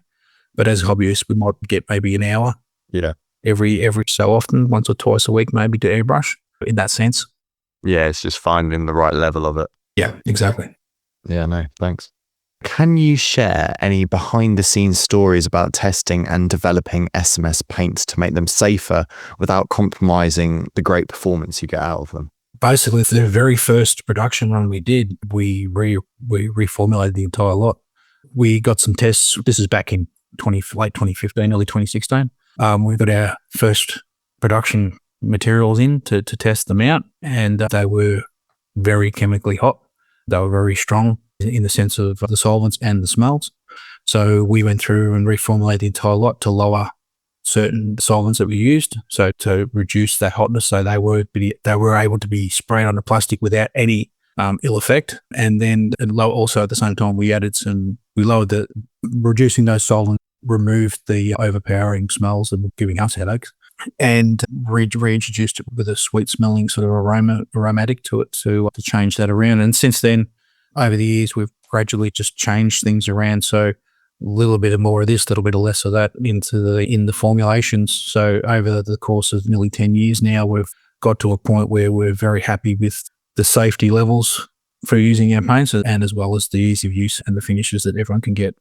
Yeah, no, it is brilliant using your paints, to be honest. As you said, you've used a lot of different paints in your time as a hobbyist, and I think a lot of the general hobbyists use different types of paints, and I can't say that, I know you're talking about solvents, the SMS paints do smell good in terms of yeah, it's good. It is good stuff. It's all the Tom Ford of paints. You're almost fighting the urge not to take the mask off. I'm joking. Yeah, no, they are an absolute joy to work with. So you can really see the development which has gone into them. Thank you. Yeah. So it's one of those things. They're the best smelling paint going, to be honest with you. I'll be honest, if someone cracked open a few bottles of different paints, I could smell ours from a mile away. But we've got a very distinct yes, definitely aroma to ours. That's yours because out there. Yeah, it's a sort of it's a different smell, but it's good. It's a good smell. Yeah. Scott, beyond regulation and all that, you've already covered that. What challenges do you face exporting SMS paints from Australia to modelers in Europe and beyond? Our biggest hurdle is the fact that they're classed as a DG product, a dangerous goods product, because they're flammable paint. They're class 3 flammable. That's because the solvents that are in them, when they're atomized into an airborne sort of that mist, they become very volatile. So you don't want to put a match near, obviously. You don't want to spray airbrush into a flame. But in liquid form, they're not. But our biggest hurdle is getting that across the oceans because we can't send them by in large volumes by air. So we have to ship to our distributors via sea freight. And sea freight just opens up a whole can of worms that is not fun at all. They're having to deal with the ports authorities here in Melbourne, in Victoria, here in Australia, and then dealing with all the ports overseas. Every port is different. Every shipping route is different. Every time we ship something, there's new red tape to go around it. It's frustrating. I do have guys that do this for me, but it's still stressful for me. I'm trying to get this all organised. So, for example, we send to our distributors in the UK who are Albion alloys. So they're over in Poole in Dorset, and we send. We know Matthew. Yeah, we're doing Matthew and Martin all the time. They're great blokes. So we've got a pallet heating there at the moment, which should be there in a couple of weeks, just in time for Telford.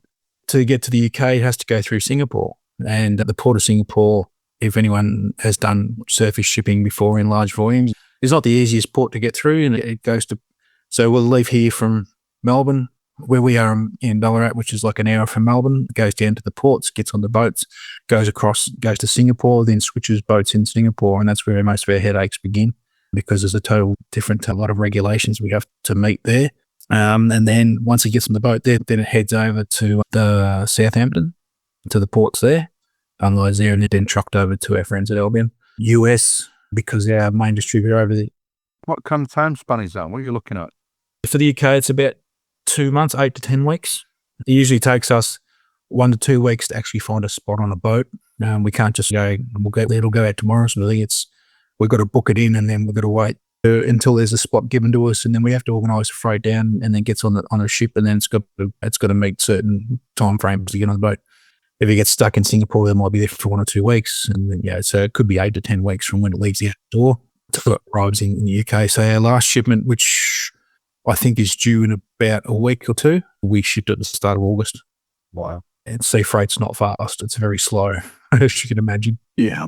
Yeah, so like to the USA, when we ship there, it'll go, our distributor's in Florida over there.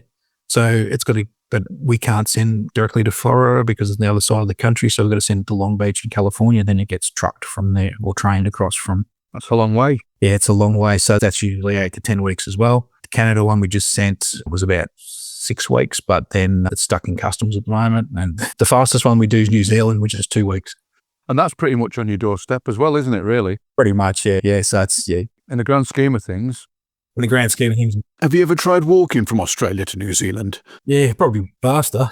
We'll swim across. No, but in modern transport these days. Yeah, the international sort of things. It's just dealing with the freight because our products is classed. To be honest, even if we had a water-based product, which we've had before and we have shipped out before, we still have to follow the same regulations. Even though that product's not a DG, we've still got that same paperwork and red tape we're still going to go through to get it out the door.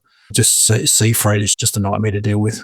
Because it's DG, does that mean it's special packaging and really got to go to town on it? It's not so much certain packaging. They really recommend the shipping companies would rather specialise packaging when it comes to air freight because we can air freight these, but it does cost a lot more than what the product's worth to actually air freight those, which is why we don't do it.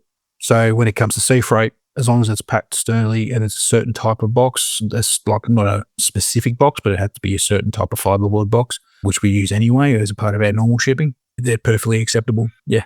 You've got a duck there. It's a magpie at the front, I think. It's a magpie. I'm surprised you heard that because, yeah, we've got a lot of magpies out there because they're behind our factory. Because your microphone's really good, mate. It's picking everything up. We've got where we are in our factory here, I'm at the office, it's out the back, so like a little water area, so like a little lagoon thing, and water, yeah, and it's got all the birds. So this time of morning, at 7 o'clock in the morning, all the birds are coming out and they're chirping because it's a spring day. How much paint do you make in a day, do you reckon? It depends on how busy we are at the moment. Do you base it on orders or do you just... Yeah, based on orders. Depends on, again, how busy we are. So at the moment, we're just dealing with Australian customers. We've got no internationals at the moment because they've all been shipped out already. So we're waiting for the loads to arrive. So we've got no current orders heading out overseas, but we're doing all our local stuff here, all our retailers here. Making paint supplies, we could probably... We run production 5 to 6 hours a weekday, Monday to Thursday, sometimes Friday if we're flat out busy. Then that pumps us out probably a couple of thousand bottles a day. Wow. Just to restock everything. And then orders, as the orders come in, depends on which retailer, how often they're ordering, how much they're ordering. We could easily be shipping out that sort of amount every day to even more. Yeah, some of the large retailers will order a couple of thousand bottles. Some will order a couple of hundred bottles. It fluctuates in between. Yeah, it just really depends on how busy we are with the customer orders. And at the moment, we've caught up all our production because we were behind for quite a while. Because when we moved factories, a couple of years ago now, I'm assuming you've gone to a bigger factory, bigger turner. Yeah. So a brief history on that. We run this company out of our garage at home for a while. Same here. I run mine out of my garage as well. Yeah, so I know what that's like. So I did that for 4.5 years. And then when COVID kicked off, we got super busy. And that was when I was able to give up the landscaping business and then move into this full time. Is that kind of when you went international? Because to be honest with you, you mentioned earlier on that you started in 2016 to 15? 16, yeah. I'd never heard of you up until fairly recently. Internationally, we started, our first international was USA, which was back in 2018. And then we started shipping small amounts to them. And then when COVID happened, everything went busy. And that was when we first moved into the UK. And then New Zealand from there, and then Canada's only been recent. So when COVID happened, we got super busy, and then my wife lost her job because of the COVID restrictions. So then she had nothing to do, so she came and worked with me. So we were both working in a small garage home, trying to keep up with orders, and it was getting busier and busier, and we were ready to strangle each other because it was getting very packed and tight, and we're trying to work, and it was summertime and it was very hot, and it was like, all right, well, we've got to do something about this. So then we end up leasing a dedicated factory space. We outgrew that in 2 years. So then we end up purchasing the property we're in now, and which is, it's over 300 square meters, including mezzanine. Scott, does heat affect production of painting? Because I didn't know if heat would be a factor in a country like Australia. No, the heat doesn't affect the paint at all. The heat affects us. Yeah, of course, yeah. But you can produce it, and it. Yeah, especially now because our production's done up on the mezzanine level. Yeah, you're starting summer now, aren't you? Yeah, it's starting to kick into summer. We're in spring now, so today is one of our warmest days in 6 months, they're saying. So it's going to be around 24 degrees. 24. That's quite comfortable, though. It's nice. Yeah, it's nice. It's a nice day. But then summertime here, it's where we are. It's wintertime's freezing cold, as in it gets into the minuses and that, and low doesn't. Really? Yeah, early mornings here, you can easily get into -2, -3 in the middle of winter, and then top of 8 or 9 degrees at most in the middle of winter, and that's normal. But then in summertime, it's the complete opposite. We could have tops of 45. Wow, crazy. Not comfortable. Yeah, it's rare that we get 45 here, but if we can get 38, 39, that's normal in the middle of summer in January, February. Crazy. So, for those that don't know your ranges, and heaven knows why they wouldn't, but can you give our BenchMates an overview of what your product ranges actually include? So we've got our main range, which is our premium airbrush ready lacquers, acrylic lacquers. That's 230 colours in that range. And that includes general use colours, so your blacks, your whites, your clears, that sort of stuff, along with all the military, aircraft, train, so everything that solid colour-wise is in the premium range. We've got the metallics range, which is 20 colours at the moment. Then that is your silvers and your golds, your bronzes, your coppers. We've got 20 different shades there. And then we've got pearls, 30 different pearls. So is that for vehicles, pearlescent? Yeah, pearlescent. So for cars, even a lot of sci-fis, people build Gundam and things like that, they'll like to use our pearls as well. There's 30 different colours in. There's some beautiful colours in that range. There's the crystal colours, which are also a pearl. They're like, see, have you ever seen Mr. Colour crystal colours? They're very similar to those. What's so special about those, Scott? They're an interference type of pearl, so they're white. They look white, but they've got a shimmer of colour. So you throw them over white, you'll get a nice shimmer of colour. Do you do one of them that changes colour, like a transition? Do you do that kind of colour? Yeah, we do colour. We've got colour shifts as well. The colour shifts, we've got 19 different colour shifts, and they're the ones Wow. So depending on the angle you look at, the colour coming back to you is going to be completely different. That's the way they work. The lights transfer through the pigment. They're translucent, these pigments. And as the light comes through, they reflect back different colours because they're multifaceted pigment. And so it's that way, depending on the amount of light going in and the angle you're looking at, you'll see a completely different colour every time.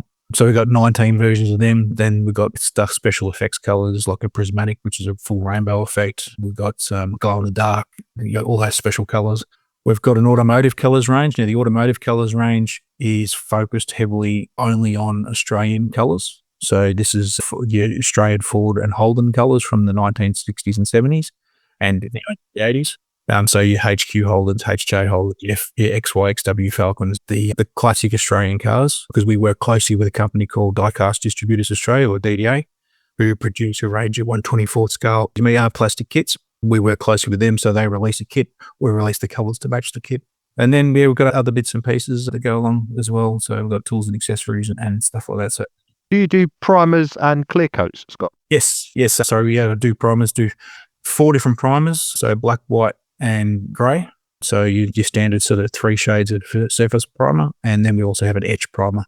So etch is good for metals or resins, which helps with paint adhesion. That's interesting. I hadn't actually thought about an etch prime for resin before. Makes it bite, doesn't it? Is that an airbrush ready or is that a brush on? Airbrush ready. Yeah, the etch primer, it's got a mild etching acid in it, which helps it adhere to the metal. So once it adheres to the metal, then the next paints will adhere to the etch primer. It actually works the exact same way with resin. Yeah. It's not really needed for 3D print resin, but like for a cast resin, it's really handy to use. And your clear coats are matte, semi-gloss? Yeah. So we've got 3 different clear coats in our acrylic lacquer range. So we've got standard clear gloss, which is about a 75% gloss rating. Then we've got our flat clear, which is a dead flat clear. And then we've got super clear, which is our high gloss, which is about 91% gloss rating, which is the highest gloss we can make. Would you recommend that for model cars? Yes. Yeah, I use that all the time when I'm doing cars and that. The super clear will give you a nice high shine finish to it without having to worry about mixing. So we also do it. We also do a 2K product as well, but that's more a professional sort of thing than a. So with that, so this is something I'm considering having a go at in the future, because obviously the guys from one of the new model car podcasts are badgering me to have a go at doing a vehicle.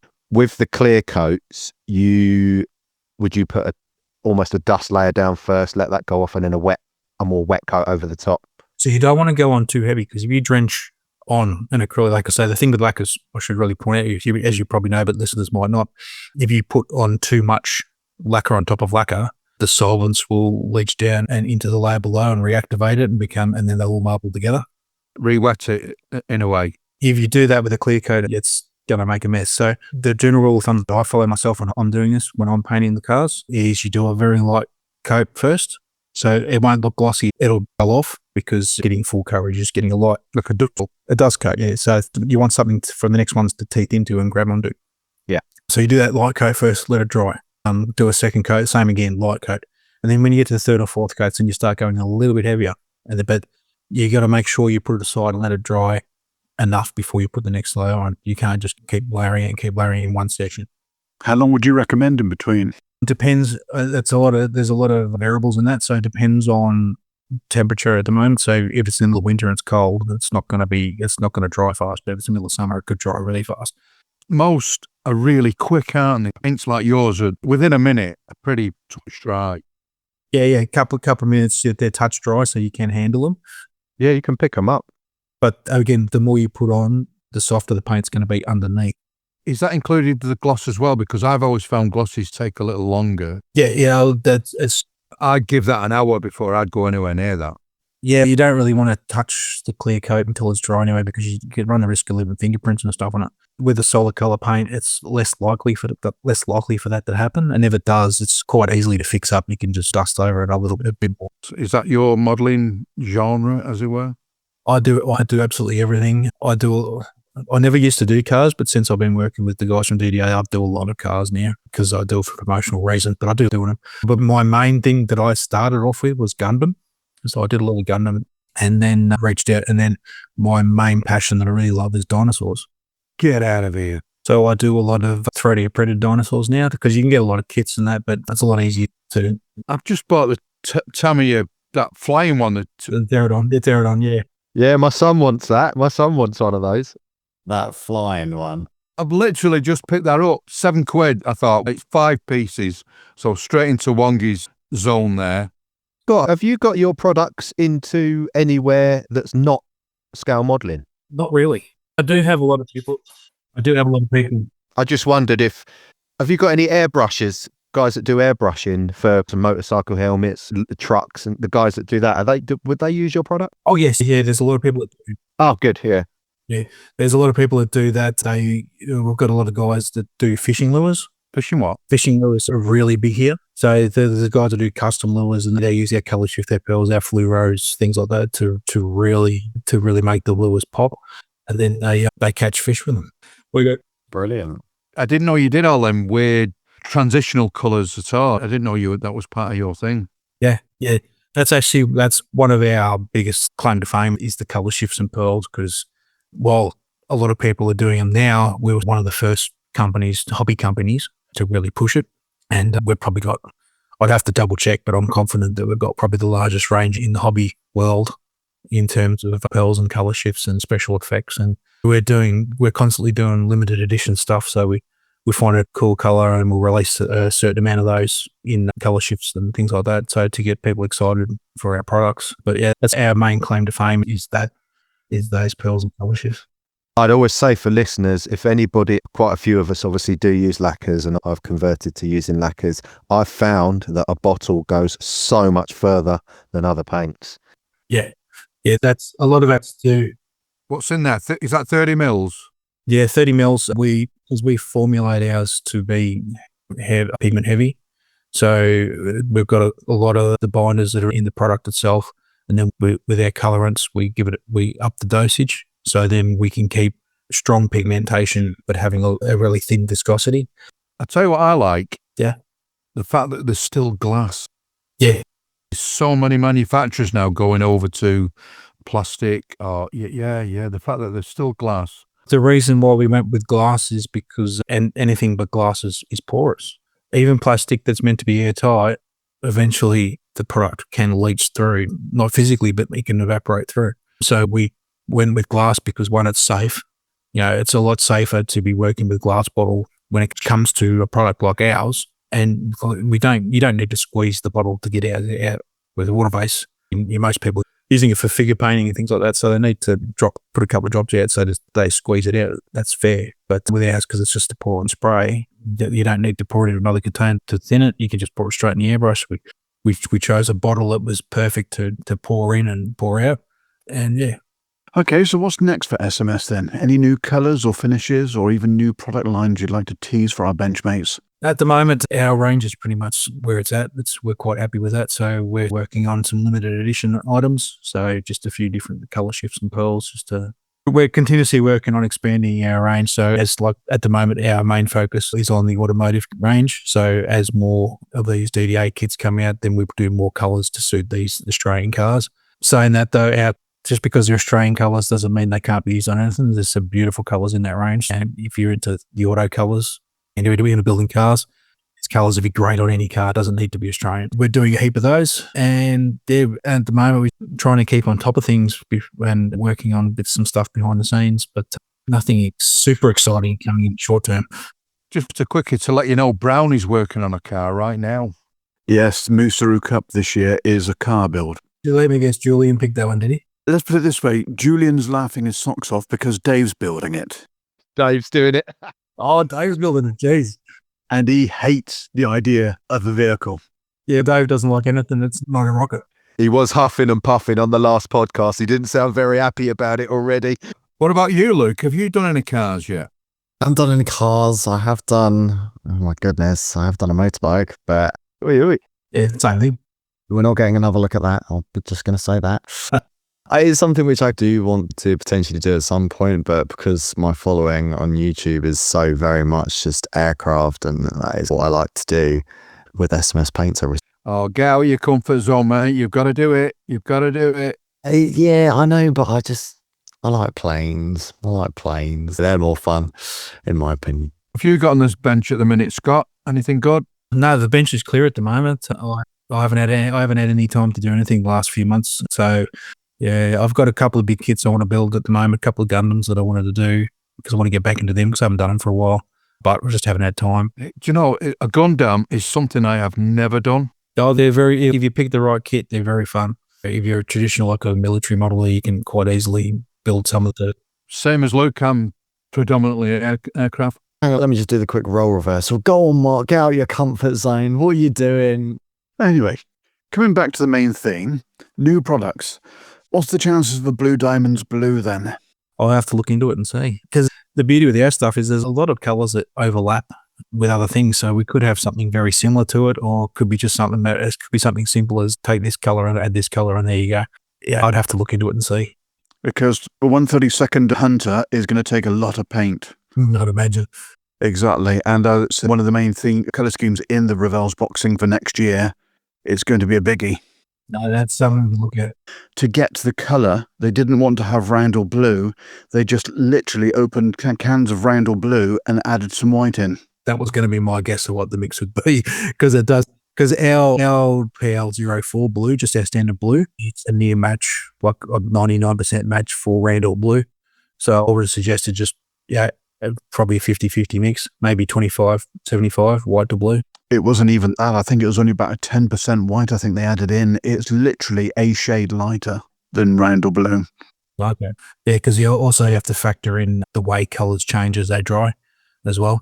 So sometimes, depending, and it also depends on the paint formula itself. The colour itself might not change if you got two different types of paint that are the exact same colour, but if you added the same ratio of white to the same, both the same ratio to both, it could end up looking completely different because the way the pigments actually work, the tinting actually works in the paint.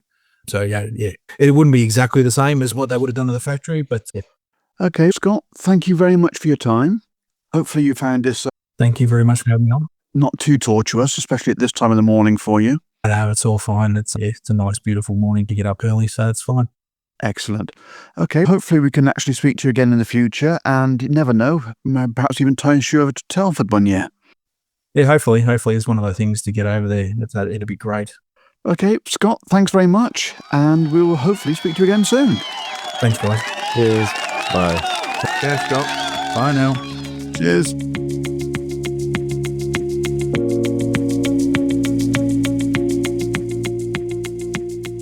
Please support veterans, service personnel and blue light services through scale modelling therapy. Visit modelsforheroes.org.uk, where plastic, paint and purpose come together.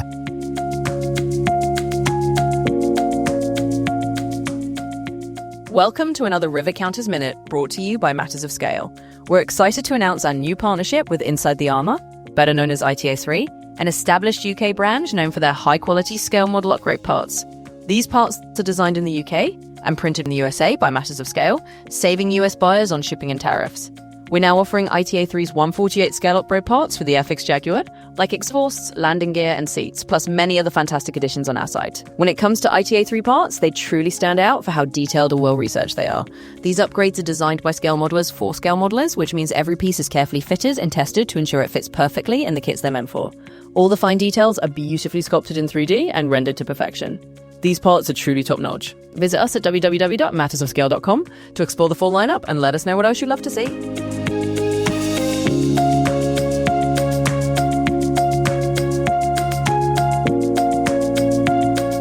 Now, we have a real treat for you. And I must admit, I've been looking forward to this guest for a very long time. We've had a lot of requests to have a sci-fi guest, and boy, we've pulled something special out of the bag for you. We're joined by a true creative legend of British television science fiction. If you've ever watched the Liberator streak across the screen in Blake 7, wondered how K9 in Doctor Who was operated during filming, or even a robot sparked into life on Robot Wars, you've seen this man's handiwork. From his groundbreaking years in the BBC visual effects department to his lifelong passion for scale modelling and storytelling, he has inspired generations to pick up a knife, some plastic, and make something extraordinary. Author, model maker, innovator, and special effects genius. It's a real honour to welcome to Beyond the Box Art, Matt Irvine. Matt, you were part of the BBC's golden age of practical effects on the likes of Tomorrow's World, Doctor Who, Blake 7, etc. What was a typical day like in the visual effects department back then, as obviously a lot of the products we use today and the thought of 3D printing was itself a piece of science fiction? 3D printing never got onto Tomorrow's World, although I think, do you know who invented 3D printing? He says he probably did, and I think it was right. It was Arthur C. Clarke. Yes.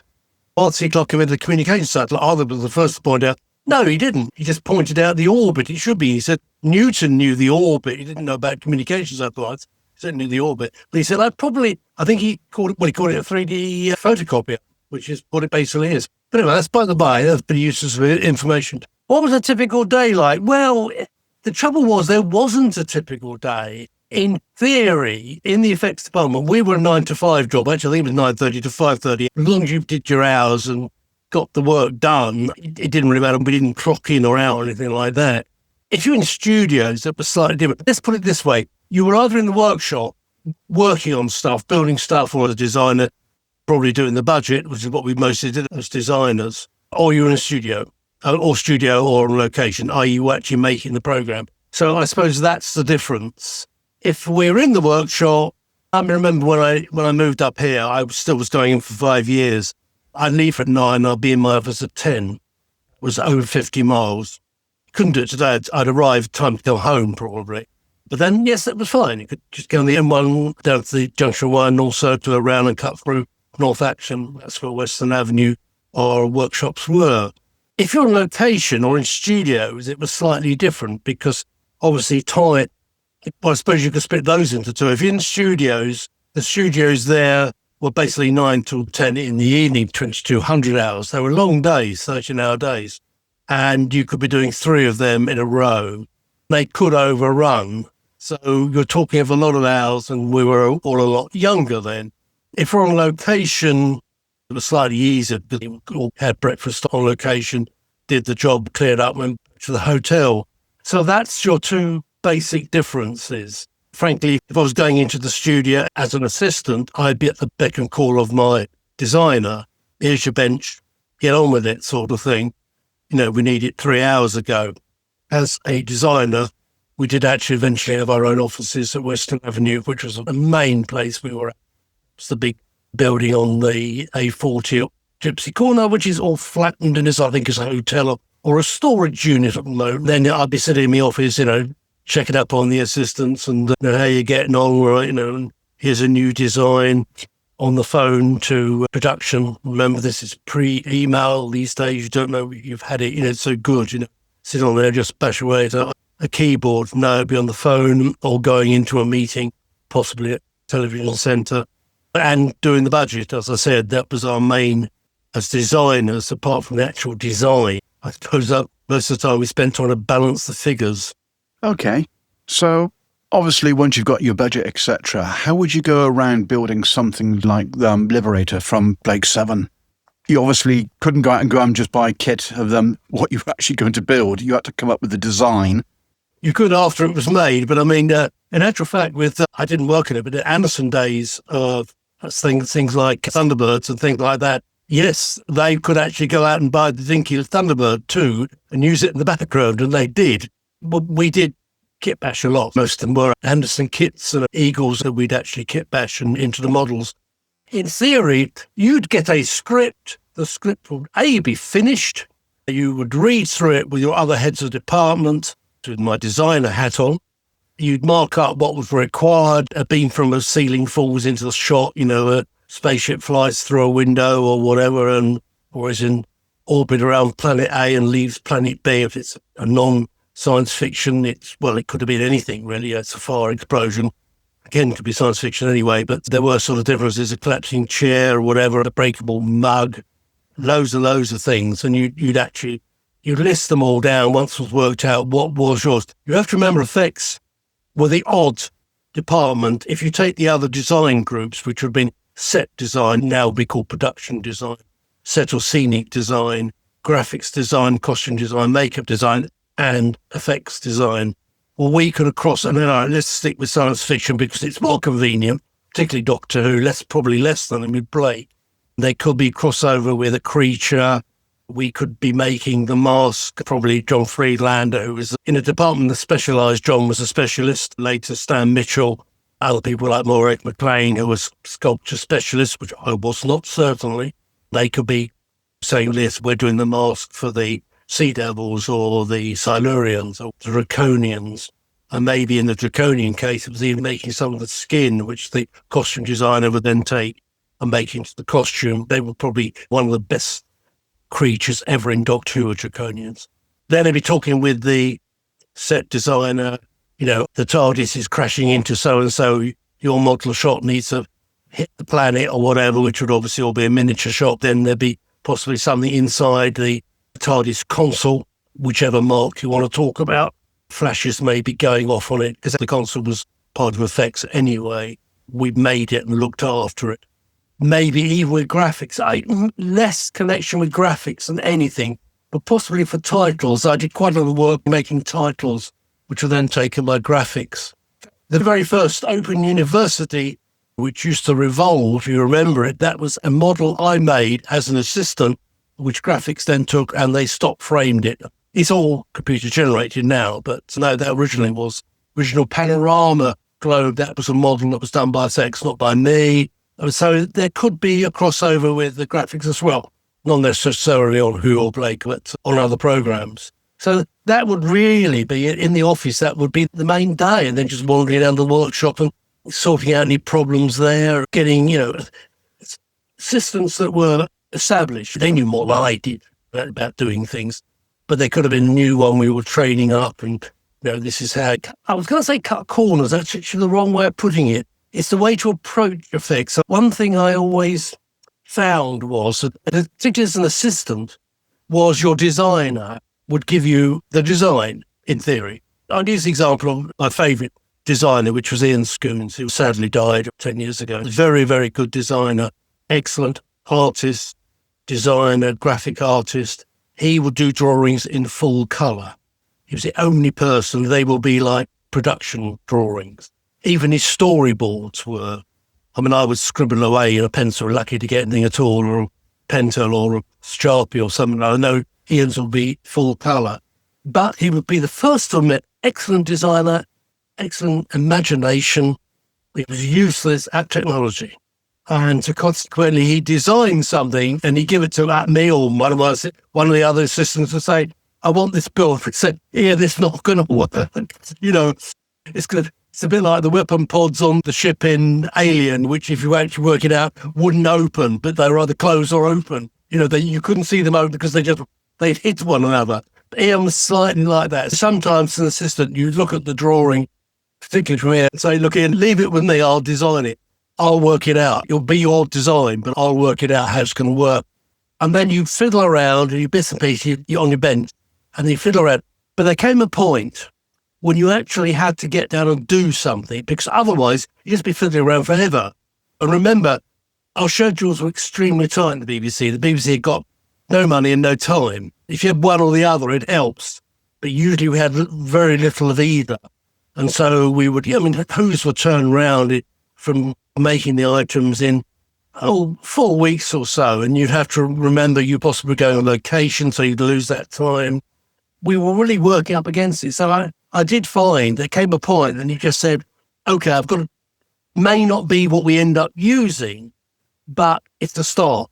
And usually it did sort of work. As an assistant working, in fact, with Bernard Wilkie, one of the creators of the department, Jack Kine, Bernard Wilkie, creator of the department, the start of the department in 54, they're both long left us now, but he did the Planet of the Spiders, one of the best known ones because of the spiders. And all of a sudden we'd made loads of dummy spiders. By dummy, I mean they're all dummy. They were rubber-bodied, rubber legs. You could put them on wires like puppets to make them twitch and things like that. But all of a sudden they decided we wanted one that runs across the floor with no eyes. Now, these days, go and buy a model radio control car for a tenner, stick the body on it, boom, got it. No, didn't exist. It would have been mid-70s, I suppose. We said we could put a man on the moon and probes around Venus, mid-70s, but we couldn't do sort of radio control. That's why the K9 always crashed into the furniture. That bit was true. They wanted this spider. We had the body, all right, I didn't find the body, but I had to make up the chassis. Now, that was the time of Meccano. Anybody remember Meccano? Yeah, used to have one. Oh, yes. It's all Lego these days, which is very good. But Meccano was sort of different, but we had boxes and bits of Meccano, and I literally built up what I intended to be the prototype, the spider. Yes, it got named Boris, and if you know your Who songs, you know where that from John Entwistle's song. John Entwistle. Yep.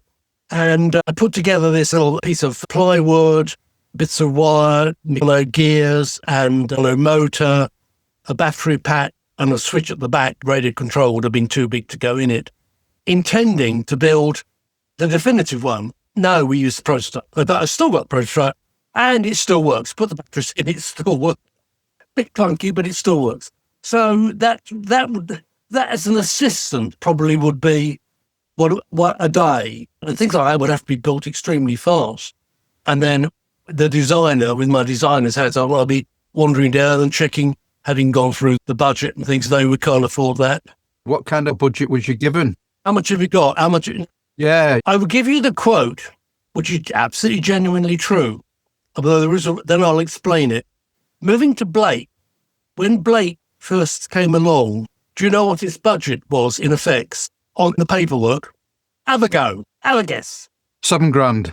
Hang on a minute, I must have a drink. It is coffee, but I was going to say 3, but 50 quid. 50 quid? No way.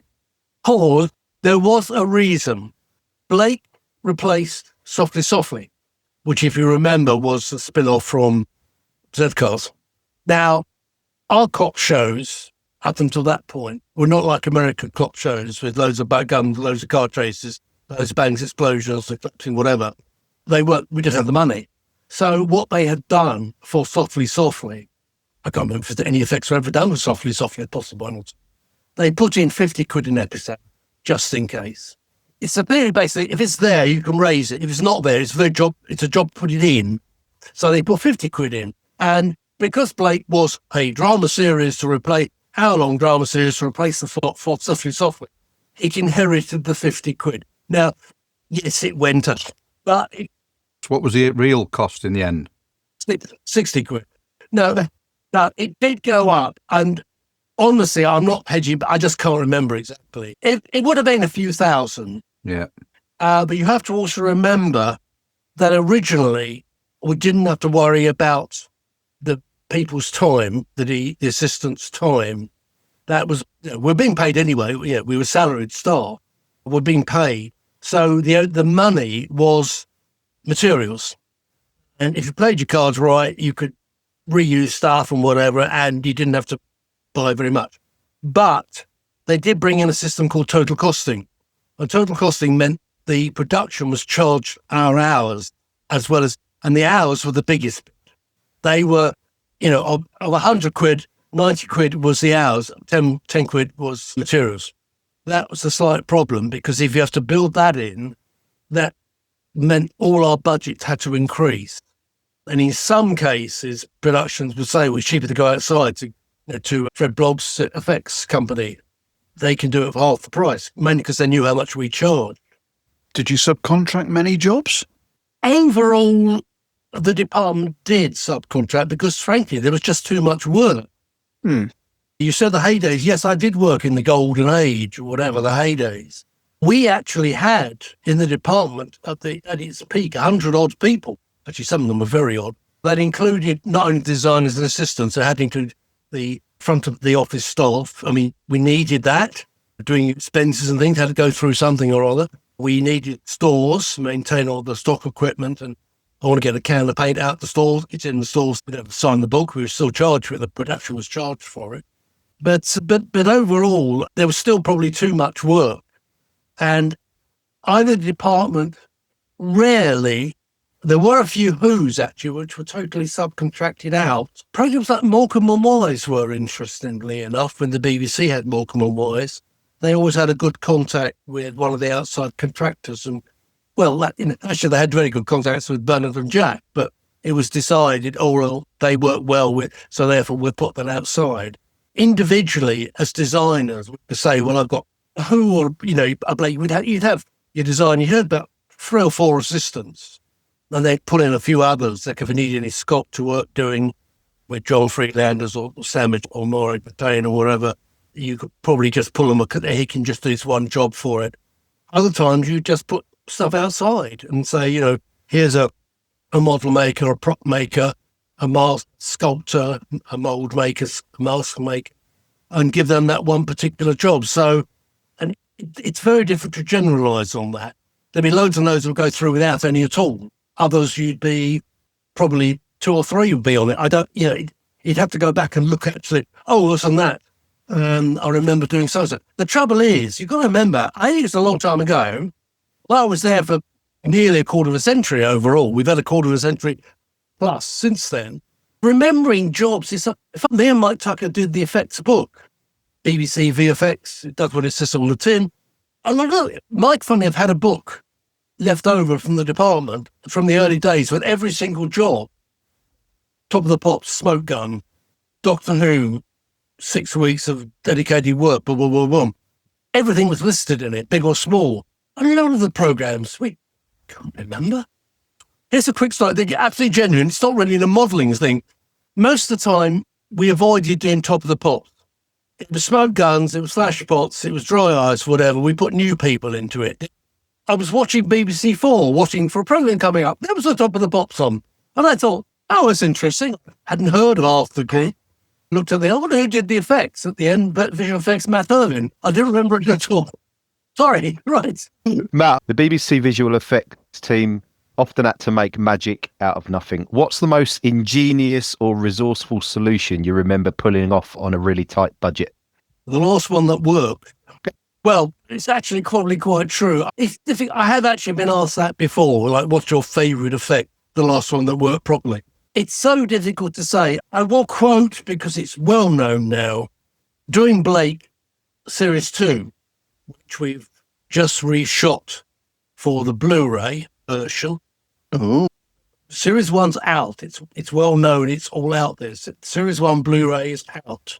And in its infinite wisdom, BBC Studios, the commercial wing, what was Worldwide and what was Enterprises, decided that because the standard definition of 65 lines can be upscaled genuinely slight pause on that to HD, which in this case, HD has never really been defined, but in this case it's 1080 lines. What they decided they'd do is they redo the model shots. The stupid thing about it is, when we did the model shots, they were on film, 16mm film. Some was on 35mm film. 16mm film is already HD. It's above it. It's 2K. HD. Yeah. 35mm was 4K. So I think, why did it decide it? And in fact, it gives the fans something new. They do get new interviews with all us and the cast. Unfortunately, those that are still alive, unfortunately, we lost a lot of the cast of Blake. But it means the sort of shots, and I'll use Series 2 because I did all the miniatures for Series 2. A little bit Series 1, most of it done by Ian, but I completed Series 2. I couldn't be clever with it. By clever, I mean doing the Star Wars is this example. I mean, the planets, comets, sky, everything's there. Boom, spaceships flying through field, and then Falcon flying through an asteroid field, whatever. Yes, we could have done it, but it would have taken all our budget and all the time. I had to get through 6 shots a day. ILM doesn't have that problem, even then. So I had to get Liberator on screen, left to right to left, stationary, whatever. I used front projection with the way Superman flew is the usual example. Basically, I could set the Liberator up, just change the backgrounds. But we were still pushed like mad to get things done. And in Series 2, we have the infamous alien fleet, which never did really work properly because it really was a last-minute thing. I literally went around the whole department saying, "You're doing it for a booming spaceship." Here's a bottle of Coke, and sort of tape, cover the label up, boom, stick some wings on it. But it was literally that. But one ship that was wanted was the alien scout ship, since been renamed the Andromedan scout ship. It was the Andromeda fleet, I suppose, so there was a logic to it. And that's my infamous hairdryers. Because I thought, I haven't got anybody else to do it. I'll do it myself. What have we got? We had tea chests, literal tea chests full of bits. We had plastic bits we used to buy from a company.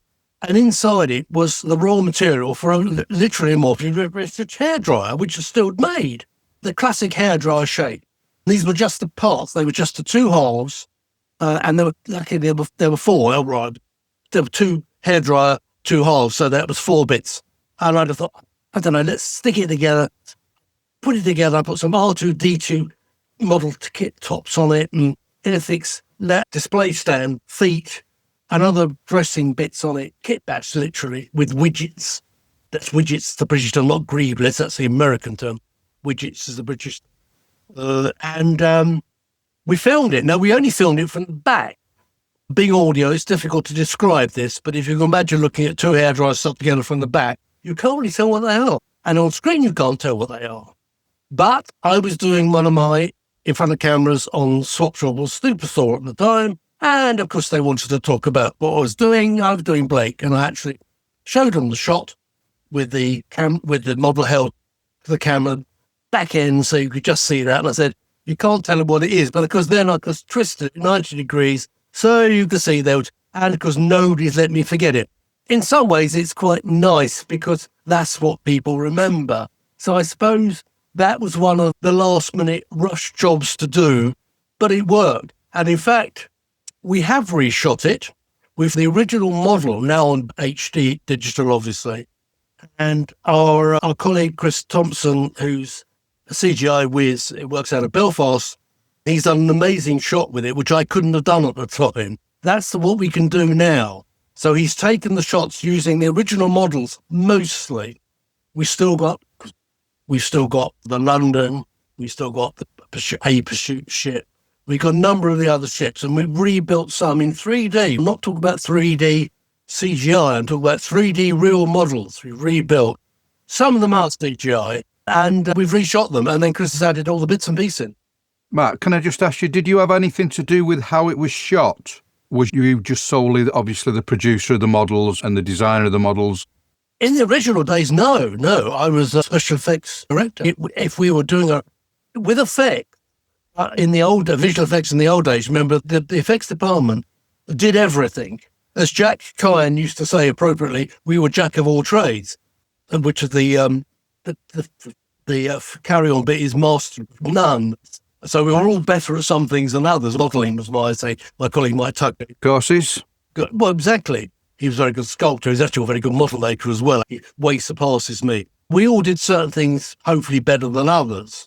No, in the effects department, we did absolutely everything for effects for any program, whether it be floor effects, bangs and explosions, special props, sonic screwdriver or whatever, or a gun, Liberator gun, and the miniatures, of course.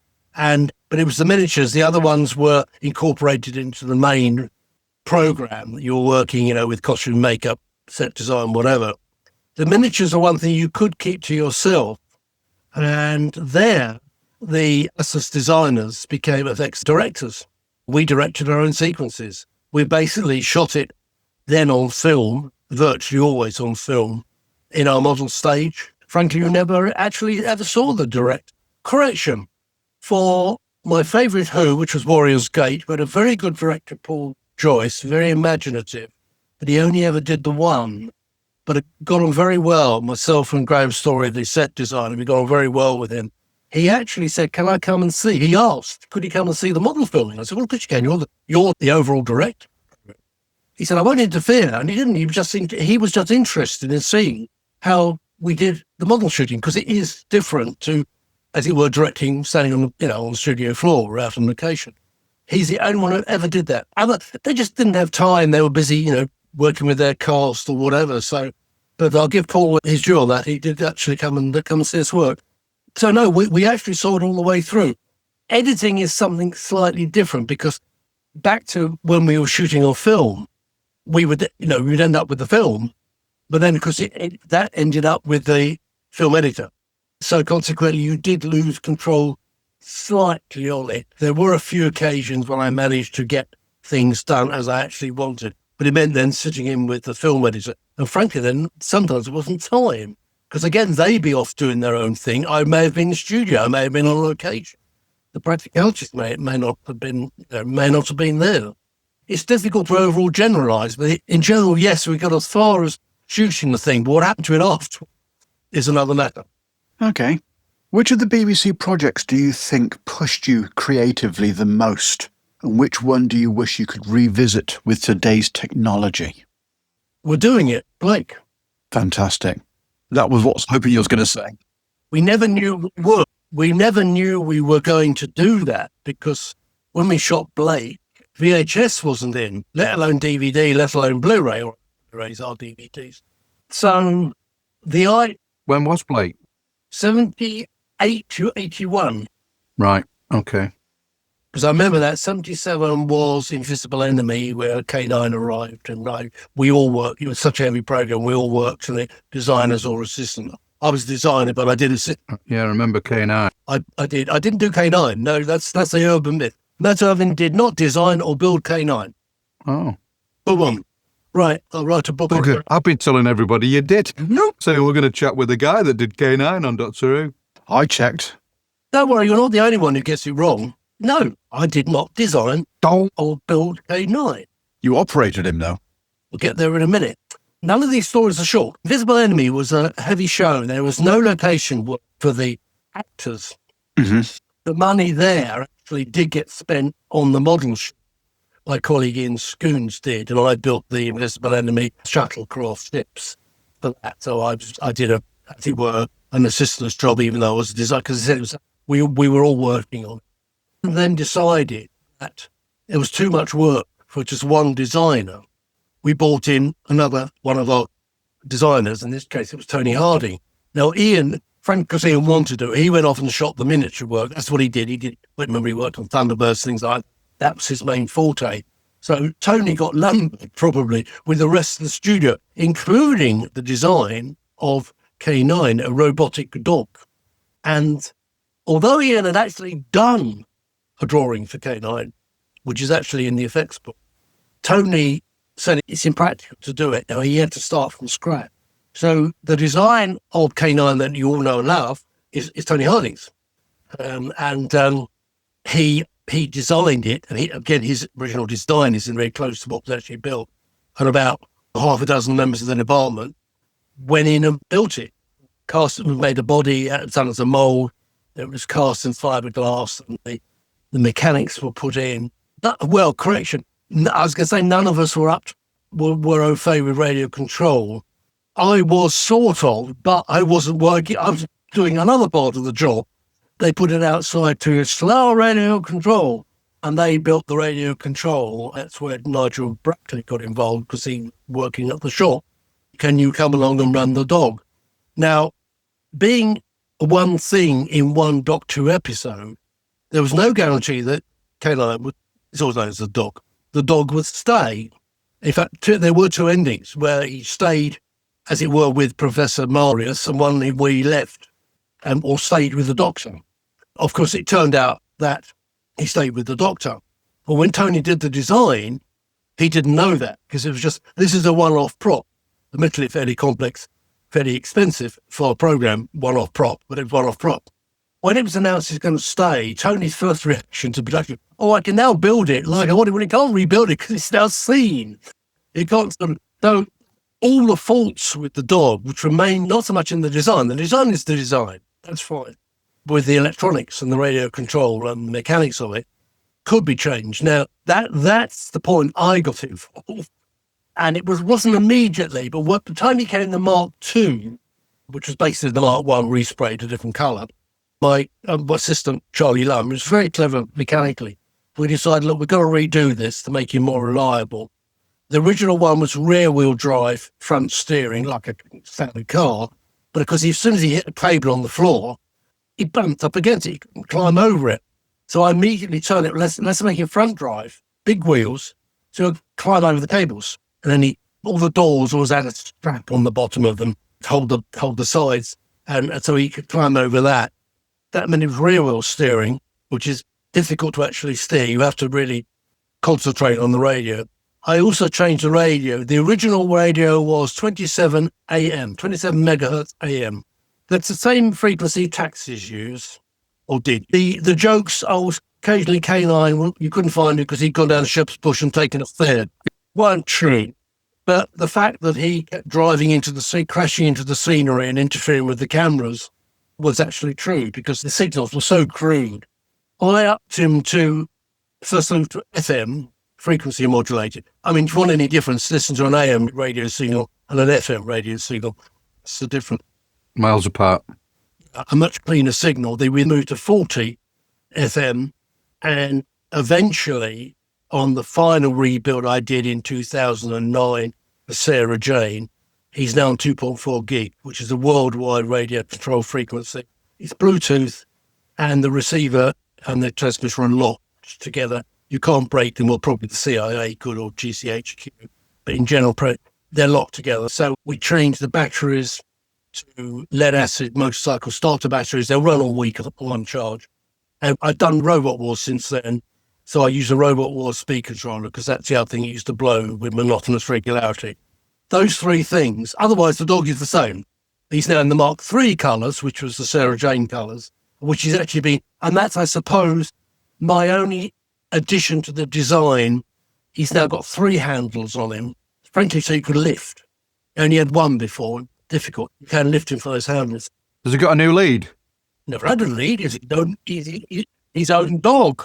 Got a new dog bowl? No. Everything else in the collar. I think the backpack got lost at one point. We had to remake one. The ears were forever getting lost. We had to remake them. So it's not quite like Trigger's broom. It doesn't have 3 no heads and 4 no handles. But no, the basic, he's 85% original, what Tony originally built. Yeah.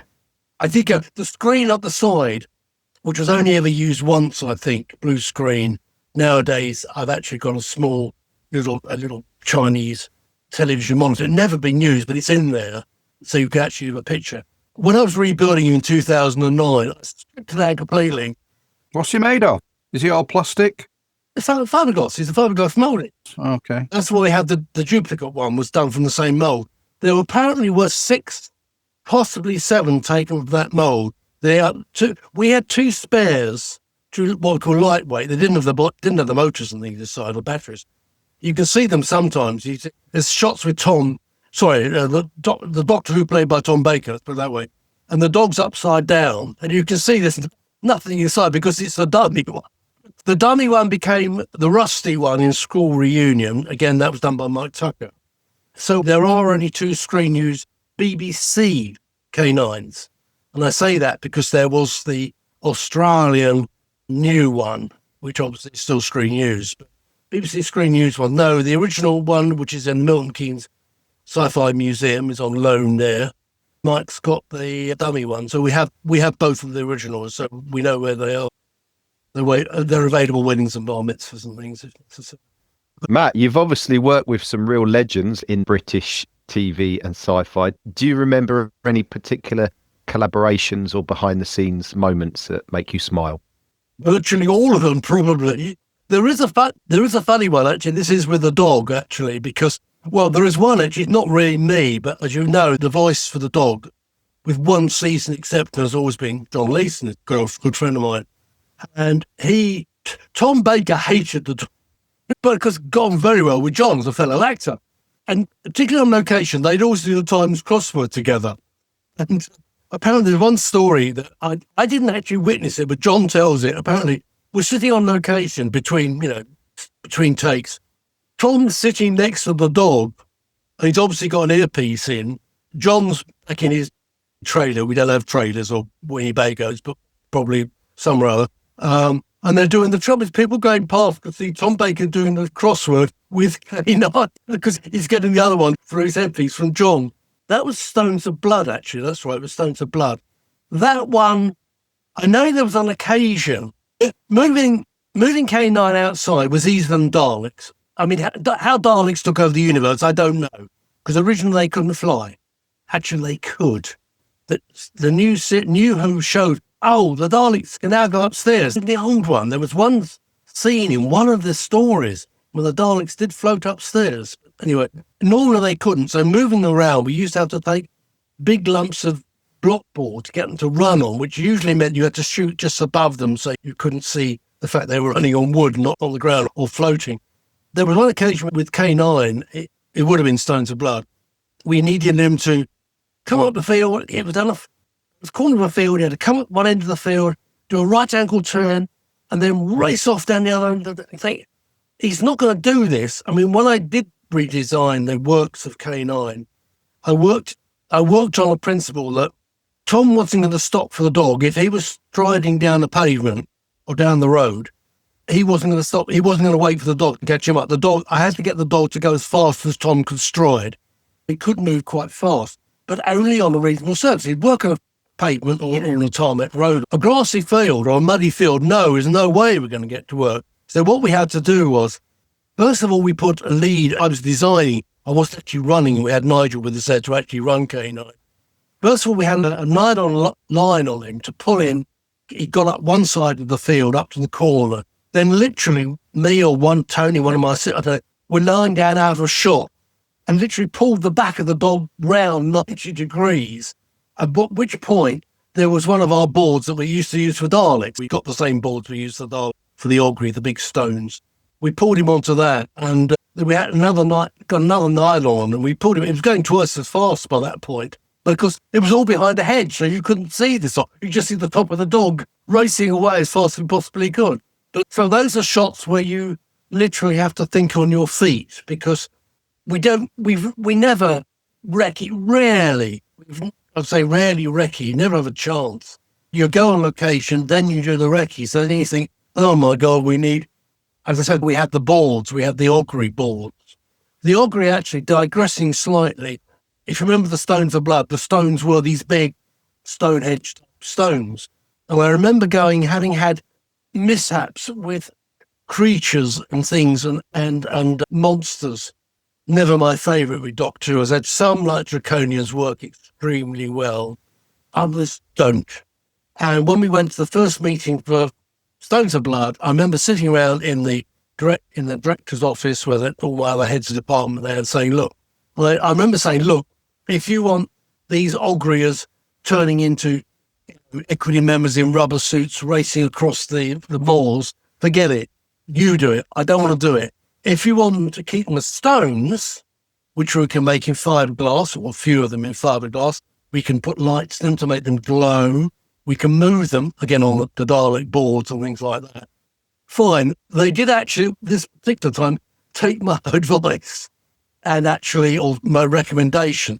And we went for actually hovering stone and glowing stones and not equity members in rubber suits racing across the walls. So that's why we had the boards there, so we could actually tow them on the boards. It's useful for the dog. But there's always going to be another, again with K9, funnily enough, just reminded me of it, at the end of the first Sarah Jane, the one and only original K9 and Company, where the later Sarah Jane Adventures came from 25 years later. The end shot is K9 racing to the rescue, saving the boy from the funeral pyre that the witches were sacrificing him on, gun blazing away. And we got him ready. It was actually genuinely shot at night. It was none of this day for night stuff. Genuinely at night in a churchyard with a gravel path. So yes, he would run on it. But as we started, the drive broke on the dog. Fortunately, under the dog, and it's still there to this very day, is a very large screw eye. But it's very occasional. And in my box, my K9 box, and it does exist with K9 on the top of it, is a large reel of 50 foot-pound fishing line. So I wanted to basically attach it, just pulled him, and he went twice as fast. All the rest of the radio was working, so his lights were on, his ears, whatever, they could all be working. But because it was night, we didn't really have to hide the nylon. Again, it was right in the gravel. But you always have to think on your feet. If it can't go wrong, it will go wrong. And even if it won't go wrong, it'll still go wrong. Well, moving on a little bit then, you've written extensively about model making through a plethora of books and magazine articles over the decades. What motivated you to start documenting the processes that you've used, and what do you hope readers take away from your books? I'm not quite sure I can answer either of those. What did I start? I started, the first article I remember writing, or the first bit of published writing I did, was for Scale Models. I don't think it was even international at that point. It would have been August 74. I happen to just remember that. And it was a spacecraft model. That was my first article. Once I did it, I obviously then carried on doing it. And by that magazine, Scale Models International, I ended up doing a regular science fiction spacecraft article. And then, because model cars were also my big thing, I did those as well. That ran for, I was going to say, hundreds of issues. It probably was, actually, until the magazine finally finished. By then, I'd started writing books on model making and sort of carried on. And me and Mike did the BBC VFX book. I've done about 15 or 16 books in total. Obviously, weathering products and things you can get off the shelf these days weren't available back in the day.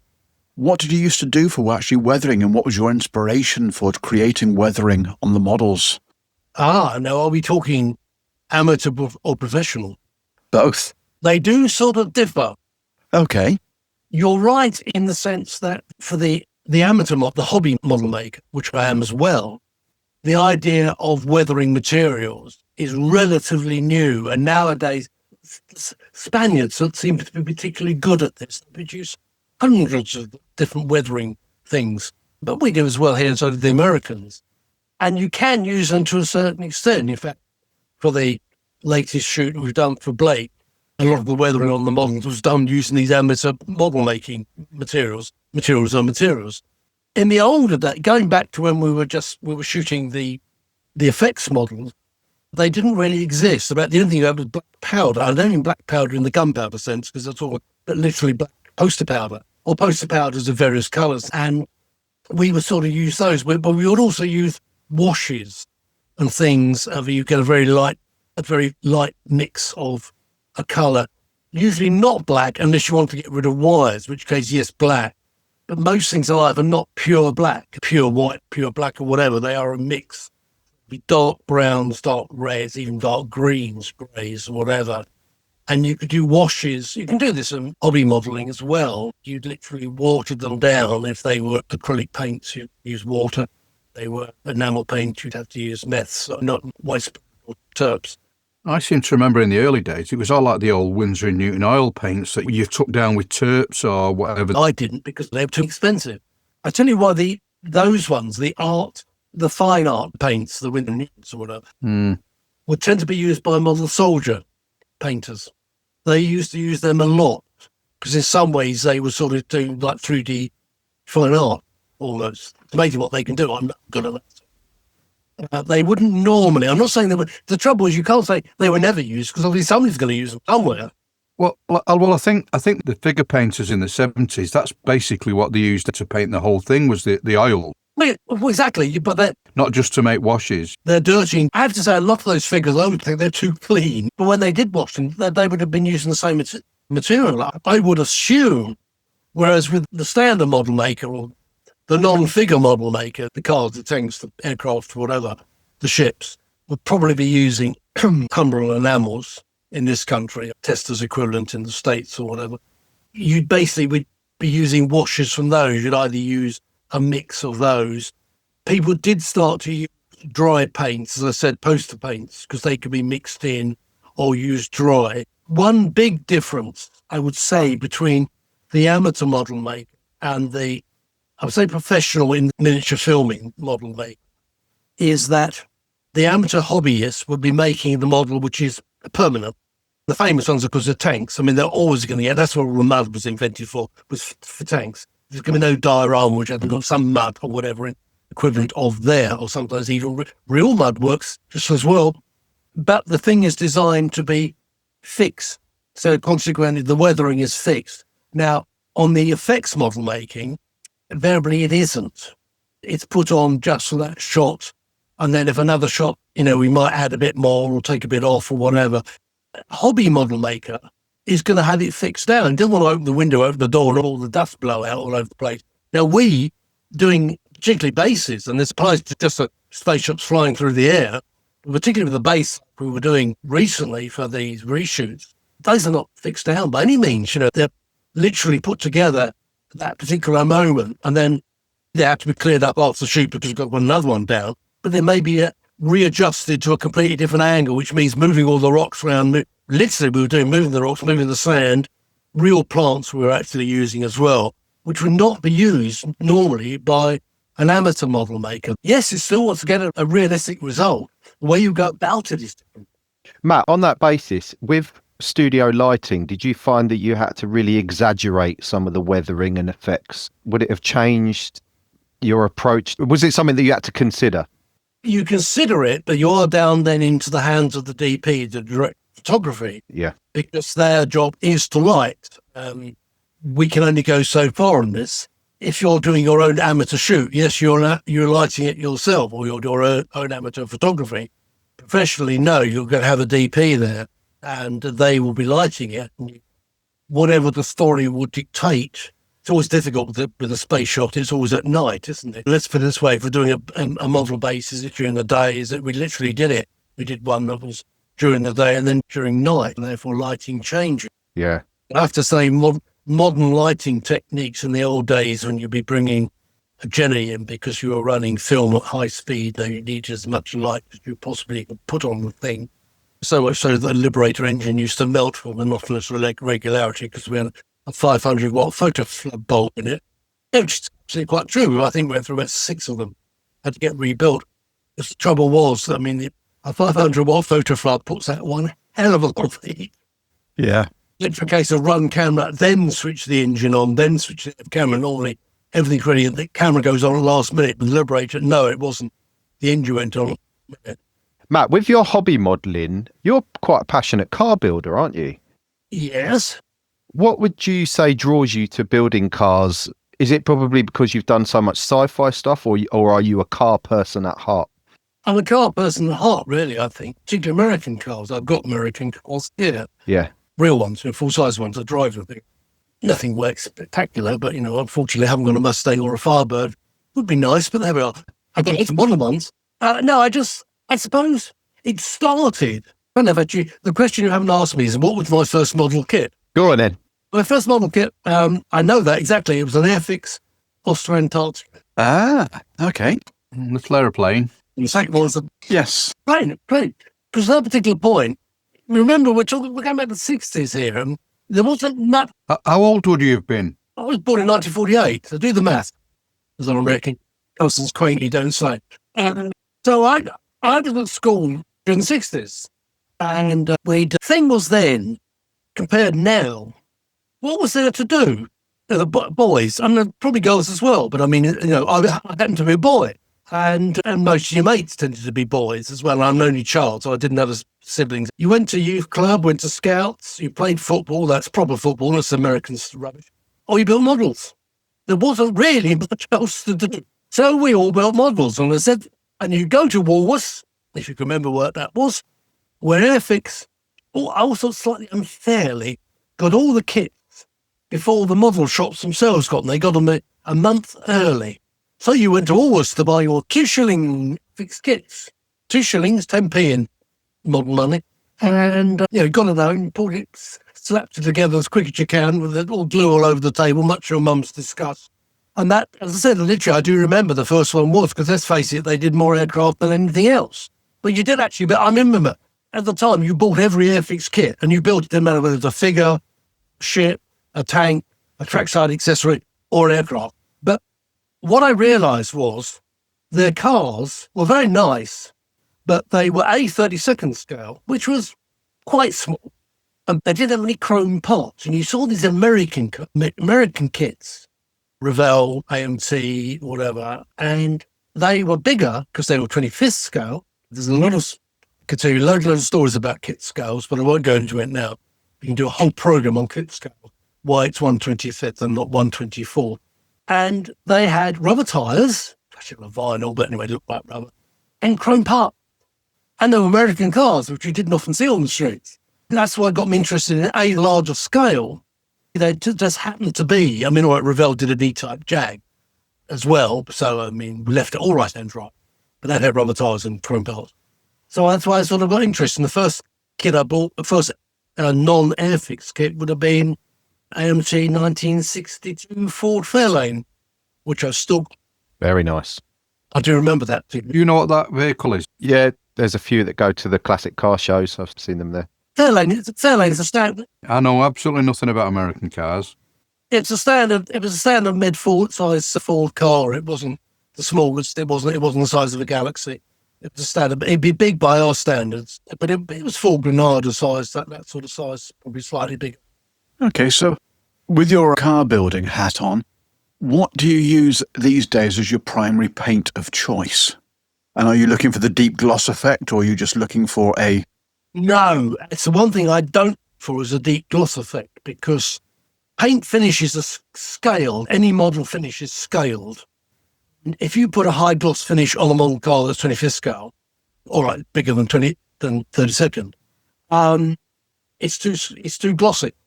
Unfortunately, it ends up looking like a Barago diecast because they have a high gloss on them, and it's wrong. They shouldn't have a high gloss. So although, yes, a gloss finish is a gloss finish, I'm not one that goes around polishing it out to the extreme, which some people do, because it just makes it too glossy.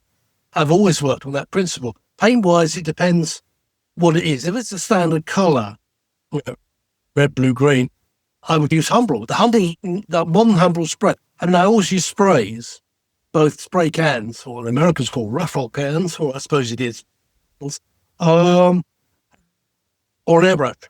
When I was doing a lot of reviews for Scale Models International, most stuff tended to be spray cans because it's just speed. Looking back in it, heaven knows, remember, I still had a full-time job getting through these, but I could work fast. That's one thing that actually did help me with my effects career, is I realised I can work fast and still get a reasonable finish.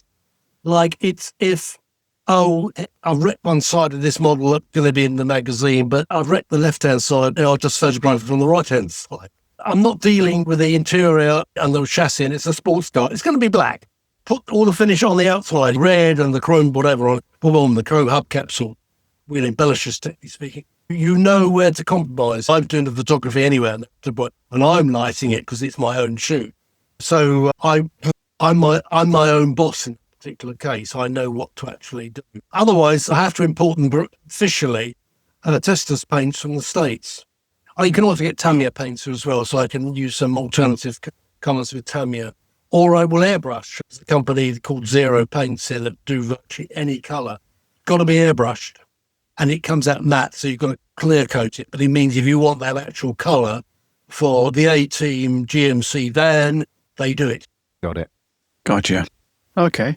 So do you find building scale models today gives you the same satisfaction as it did when you started? And has your relationship with the hobby evolved over time? Probably a qualified yes to then. I'm still doing it, even at my age. I'm still, heaven forbid, going back to when we were kids. At one particular point, obviously as boys, you did discover girls, or maybe other boys, it depends.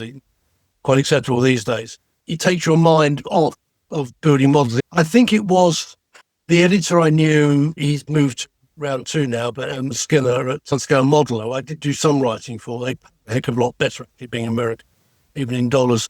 He did say that basically they recycle their articles about, or the type of articles, every 5 years, because they realise the average male, that's not just American, but a Western male, not probably, loses interest mid-teens, gets married, has kids, and then re-establishes model making in their mid-20s or so. So they find they can, probably within 10 years, they can recycle stuff in the magazine. And that's the way it mostly goes. Now, I was sort of odd in that, I suppose, yes, I did discover girls and cars and things, and got married and things, and I had one daughter. But I never stopped in the model making, which probably helped me getting into the effects. I joined the BBC first in news in the stills library, the photographic library, at a time of Apollo. And I realised we had the pictures that NASA were putting out on Apollo, but then so did ITN, which it wasn't any other television at that time. Sort of Sky didn't come into it. But I went home and used to photograph the Airfix lunar module against a suitable background and take them in, and we use them. Very useful on Apollo 12 when Alpine pointed the camera at the sun and burnt the tube out. So we had the audio, we didn't have any visuals. And on that particular evening, 14, I think it was, of my photographs of the Airfix lunar module were used on the news over the cell track. And in fact, I actually got the layout because that was the time they landed right near the Surveyor 3 unmanned probe that had landed a few years earlier in a crater. And in that, you've been looking at it. People said to me, you had inside information there. No, it's pure chance. My actual layout of the Airfix lunar module and the crater and the Surveyor model and the little Airfix astral figures have got virtually correct, but it's pure chance. And all right, astronomically, being an astronomer, I do know what the layout should be and the shadow angles and things like that. But the layout of where the crater was and things, that was particularly pure chance. Matt, if you could design and release one dream kit under your own name, maybe small space, Any genre, any era, what kit would it be? One I'd like to see, and it has never been done, being a fan of TV and movie cars, star cars, which are generally called, and being the owner originally of a Reliant 325 Supervan and a Reliant Scimitar as well, four-wheel Reliant. Nobody's ever done the Only Fools and Horses Reliant. Del Boys van. That was a Regal, wasn't it? Oh, wasn't it a Robin? Everybody says a Robin Reliant. No, it wasn't a Robin. You don't say Robin Reliant, you say Reliant Robin, and it wasn't a Robin anyway. It was a Regal 325. It was a 330 Supervan because it was a only old. Yeah. I'm not going to say what we used to call them. I had the car version because I could drive it at 16. Yeah. I've got a die cast of it, but no one's ever done a kit of it. Yeah, I've got a die cast. I've got a clock radio, which has got a very good plastic model, but it's actually about 1/20th. Should be 24th or 24, 25. And if you're real purist, you work the two of them together. It always makes me laugh, actually. The Americans use 1/25th, which basically America being the last bastion of the imperial scale, apart from, I think it's Burma and or Myanmar or whatever, and one other country, I think, Libya or something like that, still uses imperial, and we do to a certain extent. They use 1/25th, which is the bastardized metric scale. The rest of the world is metric. What do they use? 1/24th, imperial scale. Just one of my little scale things I like throwing up. I just think that would be quite a nice thing to do it. I also want the Whomobile. Yeah. The Whomobile. John Pertwee? Yeah. The real one we use for my sports spec. That was exactly back to Model 4T. He had two cars. He's the only one that's had a car, and he's a kid. Bessie was the old-fashioned. It was actually basically one of these kit cars made to look like an old Model 4T or a Morris Cowley or something, probably on the Ford Transit chassis. There were two of those, actually. One of which is at Bewley race. GQ's got one down there. But the Whomobile he had commissioned in personally as John Pertwee, not as Doctor Who, or rather the programme didn't he? It was him. It was built up, used in the programme, and then it disappeared. But we knew where it was. A few years ago when I ran my small space show at my village hall here, which has now become fairly well known, uses my sort of trade name, small space. We actually got the guy who owns it, said, I'll bring it out for your show. So we did. In fact, we had it twice. And actually, it's now down at Bewley. It's got all the workshop facilities there. It's only powered by, it's basically a Bond 875, which just then Reliant bought Bond. And is that the one Airfix did? Bright orange? Yeah, they did the Bond bug. That was a Reliant product, whereas the Bond 875 was an original Bond product. It was based on a Hillman engine. It was actually lethal because it was a rear engine. Because the Impulse is the only rear engine production car. Coventry Climax engine in those, isn't it? Yeah, it was an all aluminium engine. And it was, my God, I mean, at least the ordinary Reliants had front engines. The balance was right. As long as you drove them properly, the three was no real problem with it. But the 875 was, but that's what the Whomobile is. The original Reliants were a motorbike, a bit like these Lambrettas that still run around Italy, which are basically a Lambretta with a three-wheel Lambretta with a body on the back. That's what the first Reliants were. But they soon became proper cars, but they just happened to have three wheels. Mind you, so do some moderns, all the way round. And in fact, my one, the 325, eventually had the van version of it. Mine was the 325, whereas the Only Fools and Horses was 330. But they had a proper all-aluminium 600cc engine in them. They used to run it separately as a power thing for fire engines. When they used to, the engine, that was a Reliant engine in that power, you know. Well, you could do a double set of Del Boy's van, but also Del Boy's lime green Capri gear, Rodney. And you could also have a couple of figures, one as Batman, one as Robin, couldn't you? Yeah. So there's your box set of the two. That would be fantastic. I'd certainly buy one of those. Well, that's very true, I suppose. The Capri is done. I mean, Monogram have done the Capri. Capri's been done quite a few times. Mostly left-hand drive, but you convert them to right. The Regal's actually never been done. Interesting thing, you mentioned the Bond bug. which was a Reliant product, although it had the Bond, I suppose because Bond bug, it's alliterated BB. That had the standard Reliant engine in it, a 4-cylinder front engine, rear drive. That is what the land speeder is in Star Wars, Luke's land speeder.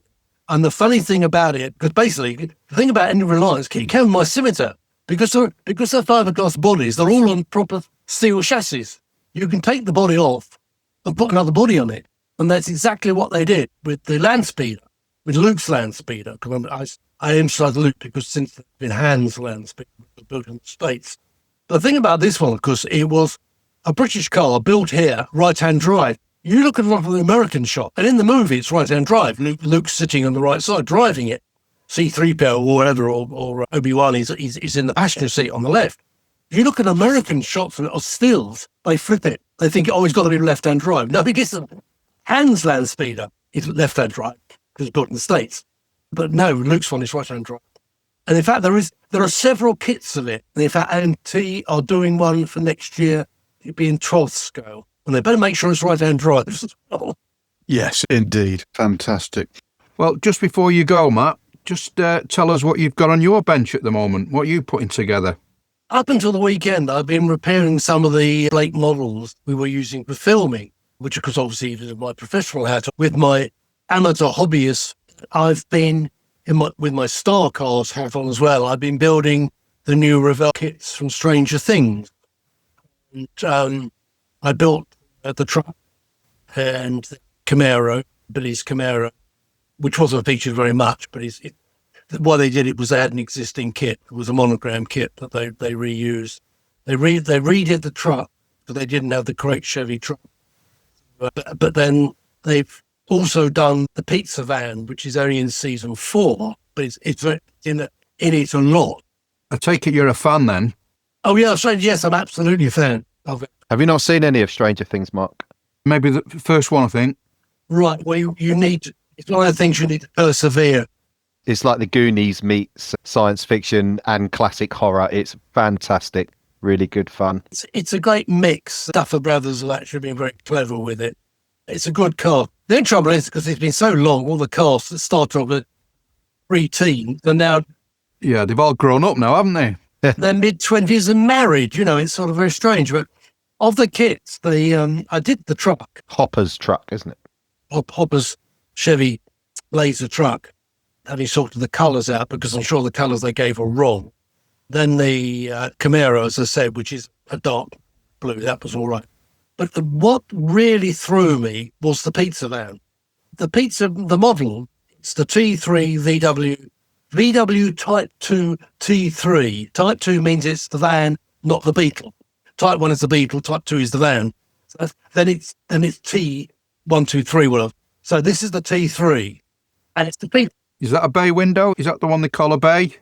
It's a microbus, or the Americans call it a vanagon, cross between a van and a wagon. So it's the bus, not the van, and it's had extra parts because it's got this big pizza sign on top of it. But what really has thrown me is the colour, because it looks on screen, because it's very difficult.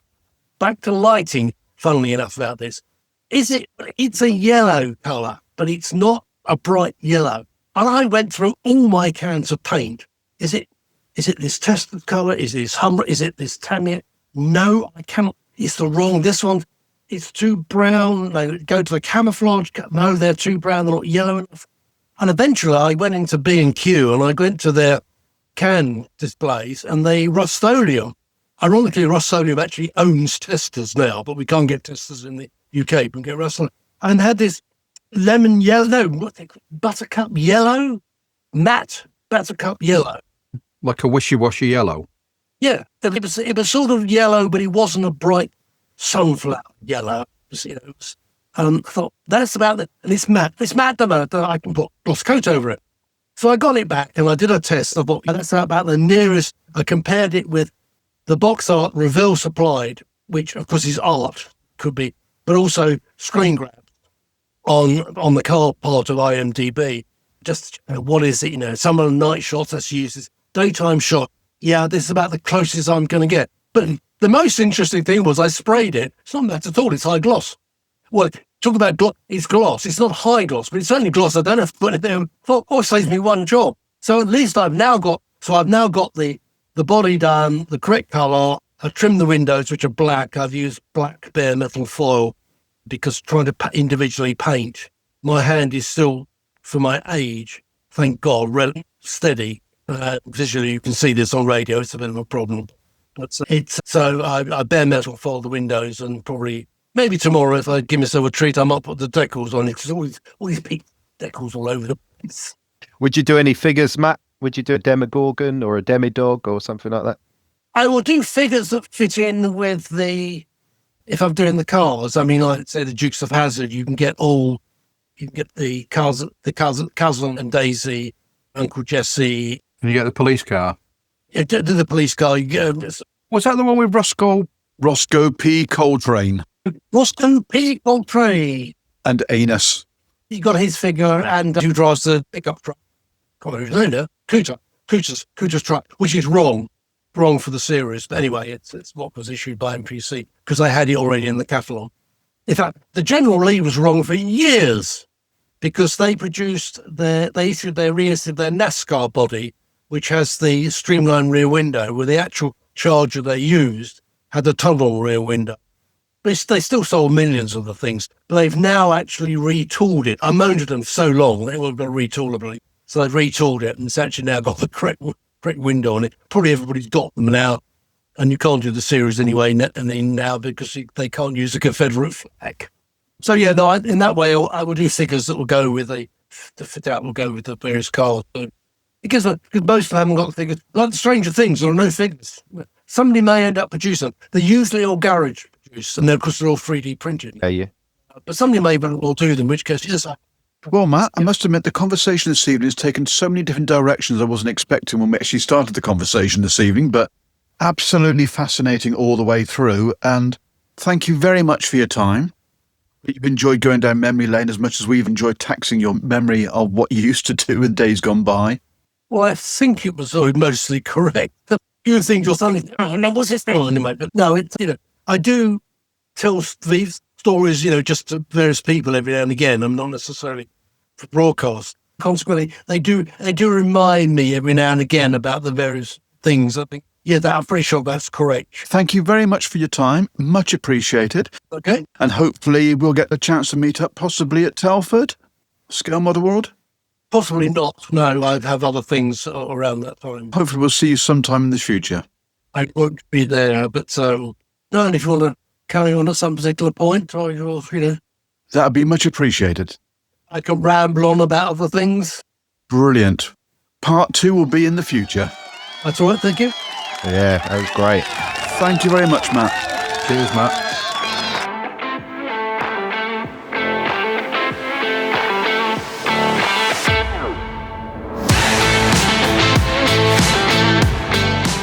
Think you've heard it all? Think again. Follow Beyond the Box Art on the socials for updates that breaks the boundaries, bends rules, and redefines the ordinary.